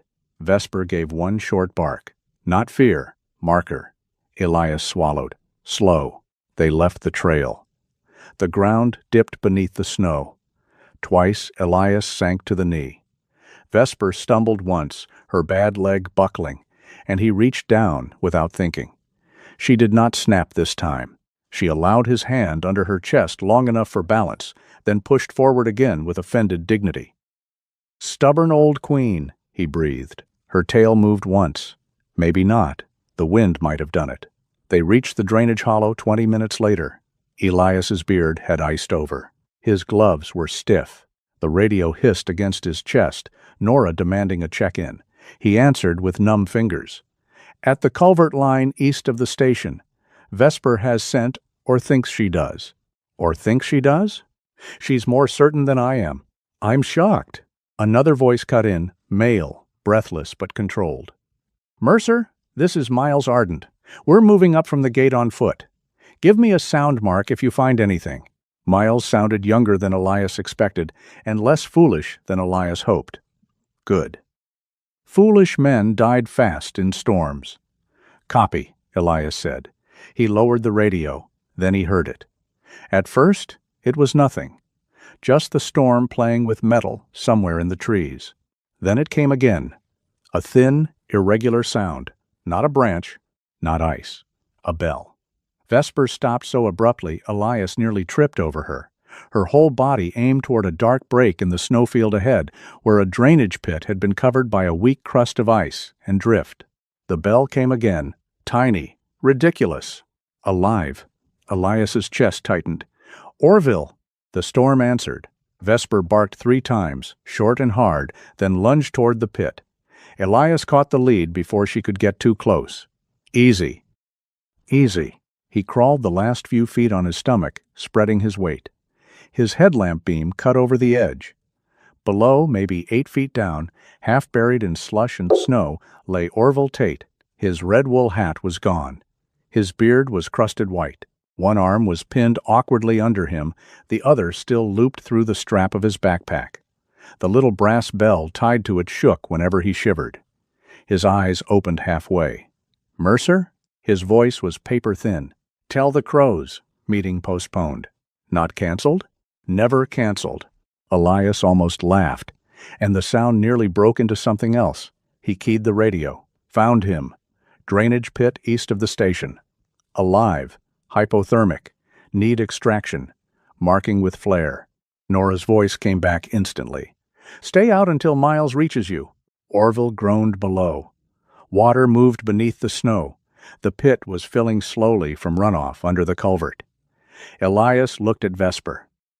She lay flat near the edge, as close as he dared let her go, barking down in measured bursts. Orville's eyes drifted toward her. "Well," he whispered, "that's not a crow." "No," Elias said, unclipping rope. "That's command staff." He anchored the rope around a pine trunk, checked the knot twice, then checked it a third time because Miles Ardent would have done the same. He tied into the harness and lowered himself over the edge. Halfway down, the storm changed. Not outside, inside. The hollow became another place. White became headlight glare. Wind became the roar of an engine. The smell of wet earth became gasoline and hot metal. Elias's boot slipped against the icy wall, and for one terrible second he was no longer descending toward Orville. He was standing beside Black Antler Pass 3 years too late, looking at twisted guardrail, hearing a sheriff say Naomi's name as if it belonged to paperwork. His breath vanished. The rope burned against his gloves. Above him, Vesper barked once, sharp. Again. Then a tug struck his sleeve. Not hard enough to tear, just enough. He looked up. Vesper had crawled close, teeth gripping the loose fabric near his shoulder where the rope passed. Her eyes locked on his. Not comfort. Command. Elias drew one breath, then another. The pit returned, the rope, the cold. Orville below him, alive and shaking and absurdly complaining to mountain birds. "I'm here," Elias whispered, though he did not know which of them needed to hear it. He reached Orville, wrapped the gray scarf around the old man's neck, then clipped the rescue line under his arms as carefully as the cramped space allowed. Orville tried to help and mostly succeeded in swearing creatively. "Your bedside manner is poor," Orville muttered. "My floorside manner's worse." Good to know. By the time Elias had him secured, headlamps appeared above, 3 beams cutting through snow like spears. Miles Ardent dropped to his knees at the edge. Red rescue jacket bright, even in the storm, a coil of cobalt rope slung over one shoulder. He had the lean, wind-burned face of a man who trusted knots more than promises. "Nora's right behind me," Miles called. "We pull on 3. "Slow," Elias shouted. "He's cold and banged up." "Copy." Nora appeared beside him, black gloves already on the rope. "Mercer, if you die in that hole, I'm citing you. Add it to my file." Together, they pulled. Not elegantly, not like myth. There was slipping, cursing, snow in collars, rope biting into palms. Vesper stayed flat near the edge, barking whenever Orville's head drooped, then licking his cheek the moment he cleared the rim. Orville blinked at her. "Ma'am," he whispered, "you have terrible breath." Vesper licked him again. "Fair." They wrapped him in the thermal blanket and loaded him onto a rescue sled. Miles checked his pulse and pupils. Nora radioed for the ambulance to meet them at the lower gate. Elias knelt beside Vesper, whose sides were heaving now, each breath rough with effort. "You did enough," he said. For once, she did not argue. She lowered her head onto his boot. The trip down took nearly an hour. The storm fought every step. Miles led the sled. Nora walked beside Orville, talking to keep him conscious. Elias followed with Vesper, one hand beneath her harness when the drifts grew deep. Several times she leaned into him without pride, and he gave support without comment. Some truces were too sacred to name. At the lower gate, ambulance lights painted the storm red and blue. Orville was lifted inside, wrapped like a disgruntled saint in foil and blankets. Before the doors closed, he turned his head toward Elias. "I told you," he rasped. "Told me what?" "The mountain keeps receipts." Then his gaze moved to Vesper. "And she knows where they're filed." The doors shut. Nora stood in the flashing light, snow clinging to her hair and jacket. For once, she looked less like procedure and more like a person who had nearly arrived too late and knew it. "Miles will file the rescue report," she said. "So will I." Elias looked at her. She understood the question. "Orville's not just a rumor anymore," Nora said. "Not after tonight." Across the road, Miles loaded his rope into the rescue truck, glancing once toward the black ridge above them. Something in his face had changed, too. A man who had hesitated before the storm had walked into it and come back carrying someone the town had nearly left behind. Elias lifted Vesper into his truck. This time, she let him. At the cabin, long after Nora called to say Orville had reached the clinic alive, Elias sat on the floor beside the stove. Vesper lay with her head on his thigh, too tired to pretend distance mattered. Outside, the storm moved on toward the valley. Inside, the cabin held a new kind of silence. Not empty. Not healed. Witnessed. Elias rested one hand on Vesper's shoulder. "You found him," he said. Her eyes stayed closed. "No," he corrected softly. "We did." The word felt unfamiliar. We. Small as a match flame. Bright enough to trouble the dark. After the storm, Brindle Falls did not become kinder all at once. Towns rarely did. They shifted the way old houses shifted after a hard freeze. A groan in the beams, a crack in the plaster, a door that no longer closed quite the same. People still bought coffee at dawn and complained about plow schedules. The diner still burned toast on the left side of the griddle. The church bell still rang at noon, whether anyone deserved mercy or not. But when Orville Tate's name was spoken, fewer people laughed. That was something. He survived the night in the drainage pit with 2 bruised ribs, mild frostbite in 3 fingers, and a cough that made June Haskell threaten to staple him to a clinic bed if he tried leaving early. Orville accepted the threat with dignity, asked if the staples would be county-funded, and then fell asleep with the small brass bell from his backpack resting on the table beside him. The bell became the first thing the town could not turn into rumor. Too many people had heard it mentioned on the rescue radio. Too many knew Elias had followed it through the storm. Too many had seen Vesper lifted into Elias's truck afterward, exhausted and ice-flecked, her old body shaking, but her head still raised. The story moved through Brindle Falls by breakfast. Not as proof, not yet, but as an ache. A man most of them had dismissed had nearly died within shouting distance of the old ranger station. A dog too old to be useful had found him. A Q Navy SEAL many had called unstable had gone into the storm when safer men advised waiting. And Conrad Voss had advised waiting. That part traveled quietly at first, then less quietly. Lydia Kearns refused to print it as gossip. She sat in the office of the Brindle Ledger with a coffee gone cold beside her, pinning documents to a corkboard beneath the headline she had written in red pencil and not yet used. Black Antler Pass Reconstruction of a Night. "It's not a story until it can stand up," she told Elias. He stood beside the corkboard, arms crossed, still sore from the rescue. Vesper lay under the layout table, nose tucked near one of Elias's boots, her bad leg stretched carefully to the side. She had slept most of the previous day, waking only to eat, drink, and judge anyone who came too close to her shoulder. Lydia tapped a page. "Orville gives us location and witness memory. Your sign fragment gives us a physical object. Nora gives us report irregularities. Miles gives us dispatch timing. But what we still don't have is a bridge between Voss Ridge and the road that night. Conrad won't hand us one." "No," Lydia said. "Men like Conrad never hand you bridges. They build toll booths and call it civic improvement." Elias looked at the board. Maps, dates, weather reports, copies of old permits. A Ledger article from 3 years ago announcing a proposed winter resort road under private feasibility review. A second article, 6 months later, about the feasibility review being paused due to environmental and safety concerns. Then, nothing, like a trail erased by fresh snow. Nora Bell arrived 20 minutes later with a folder under her arm and the expression of a woman who had slept badly but blamed no one because blame took energy. "I filed a preliminary request for case review," she said. Lydia looked up. "Officially?" "Official enough to make my captain unhappy." Elias turned. "And?" "And he told me reopening a closed fatal accident based on a homeless man, a retired soldier, and a dog would make the department look foolish." "What did you say?" Nora removed her gloves finger by finger. "I said we looked more foolish losing the maintenance appendix." Lydia made a soft sound that might have been admiration. "Deputy Bell, I'm beginning to find you dangerously attractive as a source. Try to control yourself."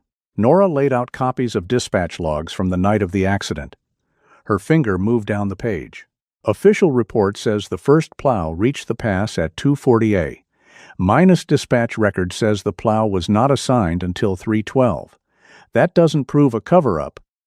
It proves either incompetence or altered summary. Both wear the same boots around here," Lydia said. "There's more." Nora pointed to a line of numbers. The rescue crew staging note lists restricted visibility, barrier status uncertain, but the final report says barrier status not applicable. Elias stared at the words. Barrier status uncertain, not applicable. A life could disappear inside language that small. Miles Ardent came that afternoon, still in his red rescue jacket, though the storm had passed and sunlight glittered off the snowbanks outside. He looked uncomfortable indoors, as if walls were weather he did not understand. His cobalt rope was coiled over one shoulder out of habit. "I checked the old dispatch book," he said, "the handwritten one. We kept it before the system went digital." Nora frowned. "That should be archived." It was, in a box under avalanche beacons from 2008. Miles gave a tired half-smile. "My predecessor wrote notes in the margins." "Night of the Mercer accident," he wrote. "Advised not to document moved barricade until county supervisor confirms." The room stilled. Elias did not move. Lydia's pencil stopped scratching. Nora's face changed only slightly, but the slightness was enough. "Who advised?" "Doesn't say." Miles looked at Elias. "But that's not the worst part." Of course it was not. The gods of hard truth were never satisfied with one offering. Miles pulled a folded photocopy from inside his jacket. 2 days after the accident, Voss Ridge donated new avalanche gear to the rescue team. No announcement, just a quiet delivery. My predecessor marked it as equipment replacement. Lydia took the paper. Payment? Maybe generosity. No one laughed. Vesper lifted her head, as if the silence had become a sound. Elias stepped away from the board and looked out the window. Across the street, the town square was bright with snow. A woman carried groceries. A man cleared his windshield. 2 teenagers shoveled the sidewalk outside the hardware store, tossing snow at each other between strokes. Life continued with a shamelessness he almost envied. For 3 years, he had believed the mountain took Naomi and Luke. Now the mountain seemed less like a killer and more like a witness forced to wear white gloves. That evening, Elias drove back to the old road maintenance shed below Black Antler, this time with Nora, Miles, and Vesper. June had protested the dog going at all, but Nora agreed Vesper would not be asked to search beyond a controlled walk. The old shepherd wore her harness and moved with slow dignity, accepting the entire group as barely adequate support staff. The shed stood behind a locked chain-link gate, half buried in snow and forgotten budgets. Nora had obtained the key from county storage, though she did not say how much arguing it required. Inside, the air smelled of cold rubber, rust, old salt, and mouse droppings. Vesper sniffed along the wall where broken signs and traffic cones had been stacked for years. She paused near a pile of bent barricade panels, their reflective orange stripes dull with age. Miles crouched beside them. "These are the old mountain road type. County stopped using this model 2 winters ago." Nora photographed every angle. Elias stood back, letting procedure do what anger could not. Then Vesper sat, not by the barricades, by a dented metal cabinet near the rear door. Miles opened it with a crowbar after Nora photographed the lock. Inside were rags, cracked flares, 2 empty cans of survey paint, and a clipboard wrapped in plastic. The paper had warped from moisture, but several lines remained readable. Dates, vehicle numbers, fuel amounts, initials. One set of initials appeared more than once. GE. Lydia tracked the initials by morning. Graham Elwood, she said over the phone. 57, former contract driver for Voss Ridge. Worked seasonal surveying and equipment runs. Wife had kidney failure around the same period. Medical debt. Foreclosure notice. The whole American hymn. Where is he now? Elias asked. Still in town. Lives off Larch Road. Drives for a propane company. Elias said nothing. Lydia's voice softened by 1 degree. Do not go there alone and terrify him into silence. I wasn't planning to terrify him. You're 6 feet tall, grieving, and travel with a scarred German shepherd named after evening prayer. You terrify by weather pattern. So Nora went with him. Graham Elwood's house sat at the edge of a plowed field, a low ranch home with peeling blue paint and a wheelchair ramp shoveled clean. Smoke rose from the chimney. A faded Voss Ridge cap hung on a nail beside the door, its logo nearly worn away. Graham answered after the 3rd knock. He was a thick-shouldered man, gone soft around the middle, with thinning brown-gray hair, a short, uneven beard, and eyes that looked tired before they looked afraid. When he saw Nora's badge, then Elias, then Vesper, standing quietly beside the porch steps, the color left his face. I don't know anything, he said. Nora did not move. I haven't asked. Graham looked at Elias. His gaze dropped quickly. That was answer enough to wound.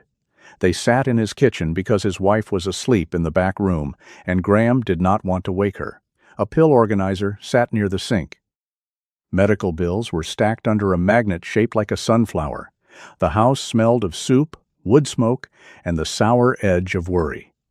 Elias did not start with accusation. He placed the copied fuel log on the table. Graham stared at the initials. His hands began to shake. I had bills, he said. Nora's voice stayed level. That is not an answer. It's the only one I had then. The clock above the stove ticked with brutal patience. Graham rubbed both hands over his face. I drove equipment up the service track that night. Survey stakes, barriers, paint. Conrad wanted the route checked before the county froze access for the season. In a storm? Nora asked. He said weather made it easier. Fewer eyes. Graham swallowed. We moved the warning barricade to get the truck through. It was supposed to go back. Did it? He closed his eyes. No. Elias felt the room tilt, but his body did not move. Vesper leaned against his leg. Not dramatically, not for comfort, but enough to remind him of weight and floor and breath. Graham continued, voice breaking in small places. After the accident, Conrad called everyone in, said the storm caused it, said nobody could prove what signs were up or down, said if we started talking, the project died, jobs died, and we'd all be responsible for ruining the town. And your wife's treatment? Elias asked. Graham looked at him then, eyes wet and ashamed. He paid part of it, quietly. The truth entered the room like a cold animal. Not murder, not a villain twirling a knife. Something smaller, cheaper, uglier. A line moved, a warning not replaced. A rich man protecting a project, a poor man accepting silence because love and fear had cornered him. Graham stood abruptly, went to the pantry, and pulled down a round blue cookie tin. He opened it and removed a small black notebook wrapped in wax paper. I kept this, he said. Fuel runs, times, vehicle numbers. I told myself it was insurance in case Conrad turned on me. He gave a hollow laugh. Then I told myself keeping it meant I still had a conscience. He pushed it across the table toward Elias, but Elias did not take it. Nora did. Why now? She asked. Graham looked toward the living room window, where Vesper sat in the snow beside the porch, old head high, watching the road. Because that dog went into the storm for Orville, he said. And I couldn't stand that an animal had more courage than me. The community meeting was held 3 nights later in the old wooden church, because it was the only place in Brindle Falls large enough to hold the town and plain enough to shame it. No banners hung, no microphones at first, just rows of pews, wet boots, wool coats, murmuring voices, and the stained glass windows turning the snow outside into blue fire. Lydia stood near the front with a folder of documents. Nora sat beside the aisle, official and unsmiling. Miles leaned against the wall with his arms crossed. Orville occupied the second pew wrapped in 3 scarves, his brass bell tied to his backpack as if attending under its own authority. Elias stood at the front. Vesper lay beside his left boot. Conrad arrived late. That was deliberate. Men like Conrad understood entrances. He wore a dark overcoat and silver scarf, his expression solemn enough for church and cold enough for business. Several council members followed him in like smaller moons. Elias began without raising his voice. He spoke of the night Naomi and Luke died. Not the private pieces, not the sacred ones, only the facts the town had been given. Black ice, poor visibility, no fault. Then he placed the sign fragment on a table. Lydia pinned up the old map. Nora read the dispatch discrepancy. Miles explained the rescue log note. Orville stood only long enough to say he had seen the barriers moved, then sat again, breathing hard but steady. Each piece was small. Together they formed a road. Then Conrad stood. "This is heartbreaking," he said, and the word sounded polished rather than felt. But grief often searches for patterns. Mr. Mercer has suffered more than any man should. That does not make these accusations responsible. Elias did not answer. Conrad turned to the pews. Voss Ridge has invested in this town when others abandoned it. Jobs, infrastructure, winter rescue equipment, tax revenue. Are we truly prepared to damage our future over the memories of a troubled drifter and paperwork being misread by people with personal grievances? Someone murmured. Someone else looked down. Conrad's voice grew warmer, more dangerous. We all loved Naomi and Luke. But the mountain took them, not progress, not business, not this community. At Elias's feet, Vesper lifted her head. Elias's hand trembled once. Vesper set her muzzle gently on his boot. Not enough for anyone to call it a miracle, enough for him to continue. Before he could speak, Graham Elwood rose from the back pew. The room turned. He had come in quietly, wearing his old denim jacket with the fleece lining. His face looked gray under the church lights. In one hand, he held his cap. In the other, he held nothing at all. Nora already had the notebook. "Conrad's lying," Graham said. No one breathed. Conrad's face did not change, but his eyes did. Graham walked slowly down the aisle, each step dragging 3 years behind it. "I drove the Voss Ridge truck that night. We moved the barrier. We didn't put it back. Conrad knew." "Graham," Conrad said, voice low with warning. Graham flinched. Then he looked at Orville. The old man gave him a small nod, as if passing a match across a dark room. Graham faced the church again. "I kept quiet because my wife was sick and I needed the money. Because I was scared. Because Conrad told us the storm would take blame better than any man." His voice cracked. "That dog went back into a blizzard for someone this town forgot. I hid behind bills and fear for 3 years. He turned to Elias then. "I am sorry," he said. The apology did not fix anything. But it did not vanish either. It stood there, shaking, human, insufficient, alive. Conrad stepped into the aisle. "This is absurd. A desperate man trying to cleanse his conscience by inventing—" Nora rose. "Mr. Voss, sit down." The church went silent. Conrad stared at her. "Deputy, you are far outside your authority." "No," Nora said. "Tonight I am exactly where it begins." That was when the room changed. Not with applause, not with shouting, with the sound of people no longer looking away. A councilman removed his glasses. The diner owner covered her mouth. June, standing in the back, wiped one eye with the heel of her hand and pretended it was allergies.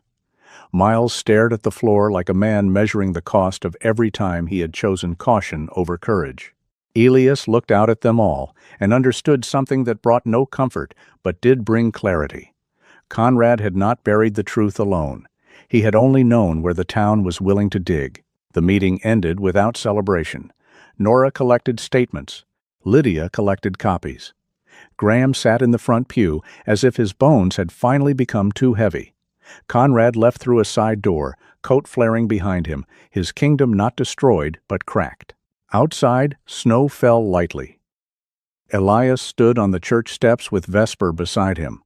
The town moved past in hushed clusters, speaking quietly, no one quite sure what history required of them now. Orville shuffled up, wrapped like a poorly assembled prophet. "Well," he said. That was cheerful.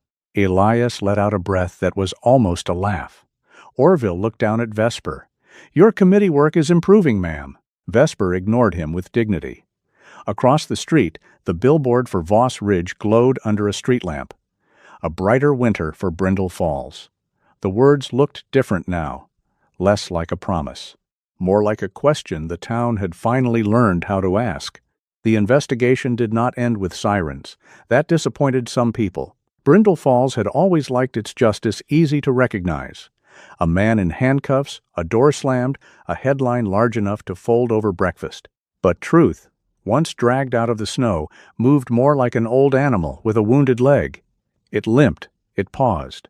It required forms, interviews, state investigators, insurance records, sworn statements, and men in gray suits who spoke in careful sentences no one would ever stitch onto a pillow. Conrad Voss was not arrested in front of the church. His empire did not collapse by morning. But by the end of the week, Voss Ridge Holdings had postponed all public meetings.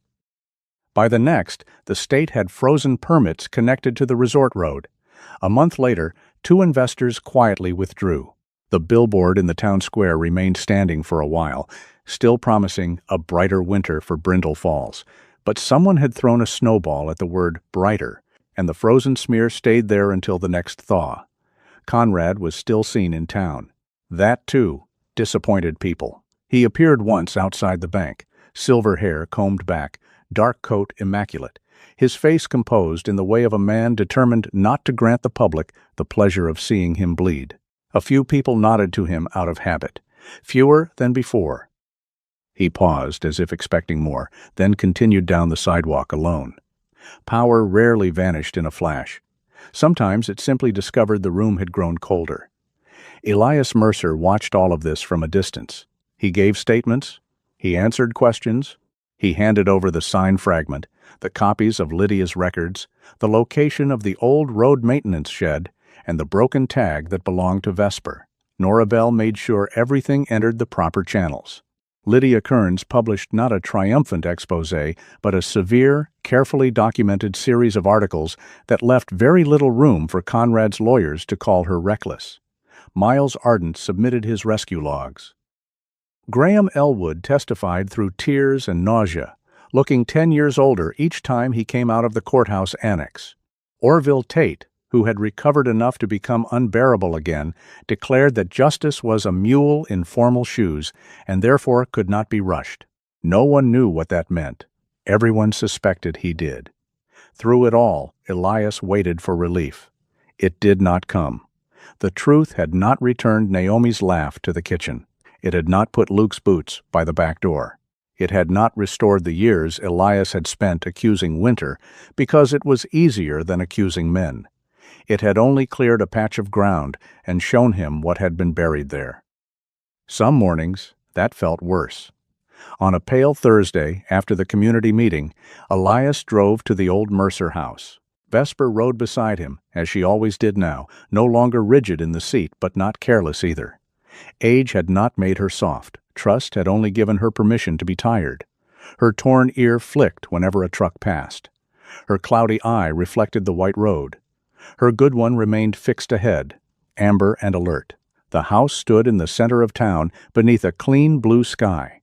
Snow lay along the porch rail in smooth white lines. The maple tree in the front yard, the one Luke had fallen from at 9, stretched bare arms over the roof. Naomi's sage bed slept under the drifts beside the steps, waiting for spring with the patience of things that trusted seasons better than people did. Elias sat in the truck with both hands on the wheel. Vesper looked at the house, then at him. "No commentary," he said. She sighed. "Noted." He opened the door. The old house smelled colder than memory. Dust, wood, faint soap from closets unopened too long. He stood in the entryway while Vesper stepped inside behind him, her nails ticking against the floorboards. She paused, sniffed the air, and did not hurry. The house was not a battlefield to her. Not yet a home, merely a place dense with human weather. Elias opened the curtains. Light entered rudely. It crossed the floor, climbed the wall, touched the blue curtains Naomi had chosen, and landed on Luke's map still pinned in the kitchen. Dust rose in the brightness like tiny, embarrassed ghosts. Elias expected to break. He did not. That frightened him in a different way. He walked into the kitchen and stood before the table. The two empty places were still there, though no plates marked them. He had thought emptiness was something that waited unchanged. But it had been moving without him. The silence in the room was not the same silence he had fled 3 years ago. Vesper sniffed Naomi's chair. Then she sneezed. Elias looked down. "You have an opinion?" She sneezed again, with conviction. For the first time in that house since the funeral, Elias laughed. It did not echo as cruelly as he expected. The sound rose, struck the ceiling, and came back smaller, almost welcome. He spent the morning opening windows for 10 minutes at a time, despite the cold, sorting old mail, checking pipes, taking sheets off furniture. He did not touch Naomi's scarf. He did not remove Luke's maps. Some things did not need to be conquered just because a man had entered the room. Near noon, Maren arrived. She did not come in like a therapist entering a crisis. She came carrying sandwiches in a paper bag and wearing boots, practical enough for emotional weather. Her chestnut hair was tucked into a gray knit hat, and her cheeks were red from the cold. "I brought lunch," she said. "I didn't ask for lunch." "You rarely ask for anything useful." Vesper accepted Maren with a slow blink, which from her counted as a parade. Maren looked around the kitchen. Her gaze touched the scarf, the map, the sunlight on the floor, then returned to Elias. She did not say the house looked nice. It did not. It looked wounded. But the windows were open, and that was enough for one day. "What are you thinking?" she asked. Elias rubbed one thumb over the back of his old watch. "That I can't sell it." "That sounds different from before." "It is." Before, not selling had been a refusal. A guard posted at a tomb. Now it felt like a question. "What else?" Maren asked. He looked toward the front room, large and unused. Then the dining room. Then the hallway leading to the spare bedrooms upstairs. Orville nearly died because there wasn't a warm place close enough that he trusted, Elias said. There are veterans sleeping in trucks by the freight shed. People with dogs who won't go to the shelter because the shelter won't take animals. Men like Graham who drown quietly in bills. Women who won't ask for help until the pipes freeze. Maren said nothing. "There's too much house," Elias said. The words surprised him. Not because they were painful, because they were simple. Vesper moved to the sunny patch near the stove and lowered herself with a groan worthy of ancient royalty. Maren followed his gaze and understood before he said more. "You're not opening a shelter alone." "No, doesn't has." "Good. Because I was about to throw this sandwich at you." He looked at her. She lifted the bag slightly. "Turkey. It would be a waste, but I'm committed to boundaries." The first meeting happened around the kitchen table 2 nights later. Not a formal board, not yet. Just people who had, in one way or another, stopped looking away. June Haskell came with a tote bag full of dog food samples, flea treatments, and 3 opinions before removing her coat. Nora Bell brought a clipboard and a fire safety checklist because Hope, in her view, should know where the exits were. Lydia carried a folder labeled Mercer House Public Use Options, which she claimed was not enthusiasm, but document discipline. Miles brought a toolbox and inspected the porch steps without being asked. Orville came last, wearing 3 layers and his red wool hat with the little brass bell tied to his backpack. "I assume this is where we form a secret society," he said. June pointed at him. "If you chant, you're leaving. I was promised snacks. You were promised heat. Same religion." Vesper lay beneath the table, chin on her paws, watching each pair of boots. When Orville sat down, she shifted just enough to place one paw against his boot. He froze. Then, very carefully, he looked around the table. No one saw that. Everyone saw it. No one said so. Some Healings were skittish animals, too. They did not decide to build a grand refuge. Nora killed that idea with regulations before it could grow antlers. The house could not become a full shelter overnight. It needed inspections, insurance, approved occupancy limits, fire extinguishers, liability waivers, coordination with the church and clinic, and a dozen other unromantic necessities. But it could become a limited warming house on the coldest nights, by referral, with volunteers, with a pet-friendly room, with hot food delivered from the church kitchen, with Marin coordinating mental health support, June handling animal care, Nora checking safety, Lydia managing public donations and records so no one could accuse Elias of turning tragedy into theater, Miles repairing steps, locks, and the old back railing. Orville, after much debate, appointed himself Minister of Firewood and Crow Relations. "There are no crows in the job description," Nora said. "That's why they need representation." Elias sat at the head of the table, listening, not commanding. That was new. In the old life, leadership had often meant carrying the heaviest thing and pretending it weighed nothing. Here, leadership seemed to mean letting other people carry what they knew how to carry. It was harder, less heroic, more honest. On the first night the Mercer house opened, the temperature dropped to 12 below. The sign on the porch was temporary, painted by Lydia on a board Miles found in the garage. Mercer Winter House. No one left outside. Elias stood beneath it with a hammer in one hand and snow in his hair. The letters were not perfect. The spacing bothered Lydia so much she threatened to redo it in spring. Elias liked it as it was. Inside, the front room had been cleared. Folding cots lined one wall. The old dining room held a soup, pot, bread, coffee, and a large metal bowl of water for dogs. June had set up crates and blankets in what used to be Luke's gear room, muttering apologies to the absent young man every time she moved a box. The first person through the door was not a stranger. It was Orville. He stood on the porch, suddenly unsure, beneath all his layers and jokes. The bell on his backpack barely moved. "You know," he said, "I can sleep other places." Elias opened the door wider.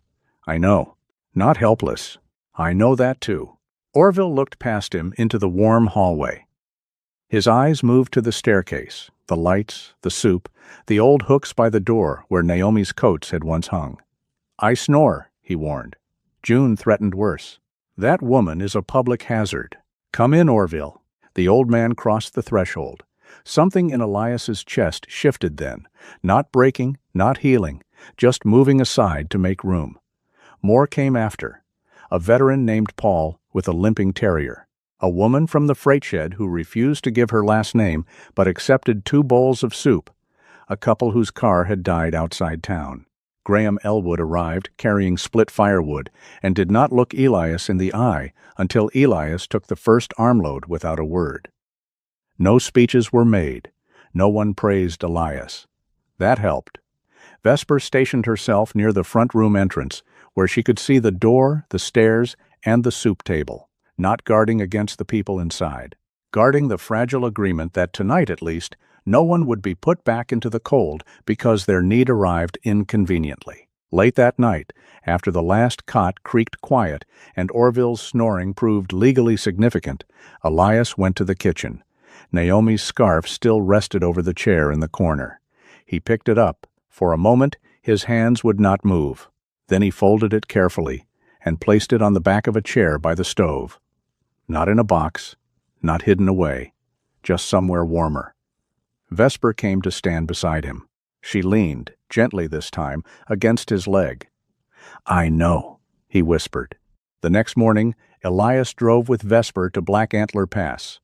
The road had been plowed, sunlight flashed over the snowfields. The mountains rose blue and white beneath a sky so clear it almost seemed innocent again. At the curve where the accident had happened, new temporary barriers stood in bright orange lines. Nora had seen to that personally. Elias parked on the shoulder. He carried a small wreath made of pine, sage, and twine. June had helped with the pine, Marin with the sage. Orville had tried to contribute a crow feather until Nora confiscated it as spiritually suspicious. Elias set the wreath near the guardrail. For a long time he said nothing. Then he spoke Naomi's name, then Luke's. The wind moved over the pass, lifting snow dust from the rocks. "I found out," he said. "Not all of it. Enough. More is coming." Vesper sat beside him, her black and gold coat bright against the white world, torn ear moving in the wind. "I kept the house," Elias continued. "Not the way it was. I couldn't. But it has lights now. People came in last night. Orville snored like a condemned engine. You would have laughed. His throat tightened, but he did not stop. "I'm sorry I made living feel like betrayal." The mountains did not answer. They were not cruel enough to pretend they could. Elias touched the ring beneath his shirt, Naomi's ring. Then he let his hand fall. "I'm still here," he said. It was not an apology. That was the miracle of it. On the way back, he did not drive straight home. He stopped at the lower trailhead of Sawtooth Hollow, where morning sun filtered through the pines and the snow lay clean beneath them. Vesper stepped down from the truck stiffly, but when Elias began walking, she followed. Not fast, never fast, but steady. Their tracks moved side by side through the snow. His deep and booted, hers smaller, uneven, proud. Elias did not run that morning to outrun memory. He walked because the road continued. Because the house had lights, because the dead had been named and the living had been let in. Because beside him, an old German shepherd who had once been trained to find the lost, now moved through the winter as if her final mission had never been to uncover a crime.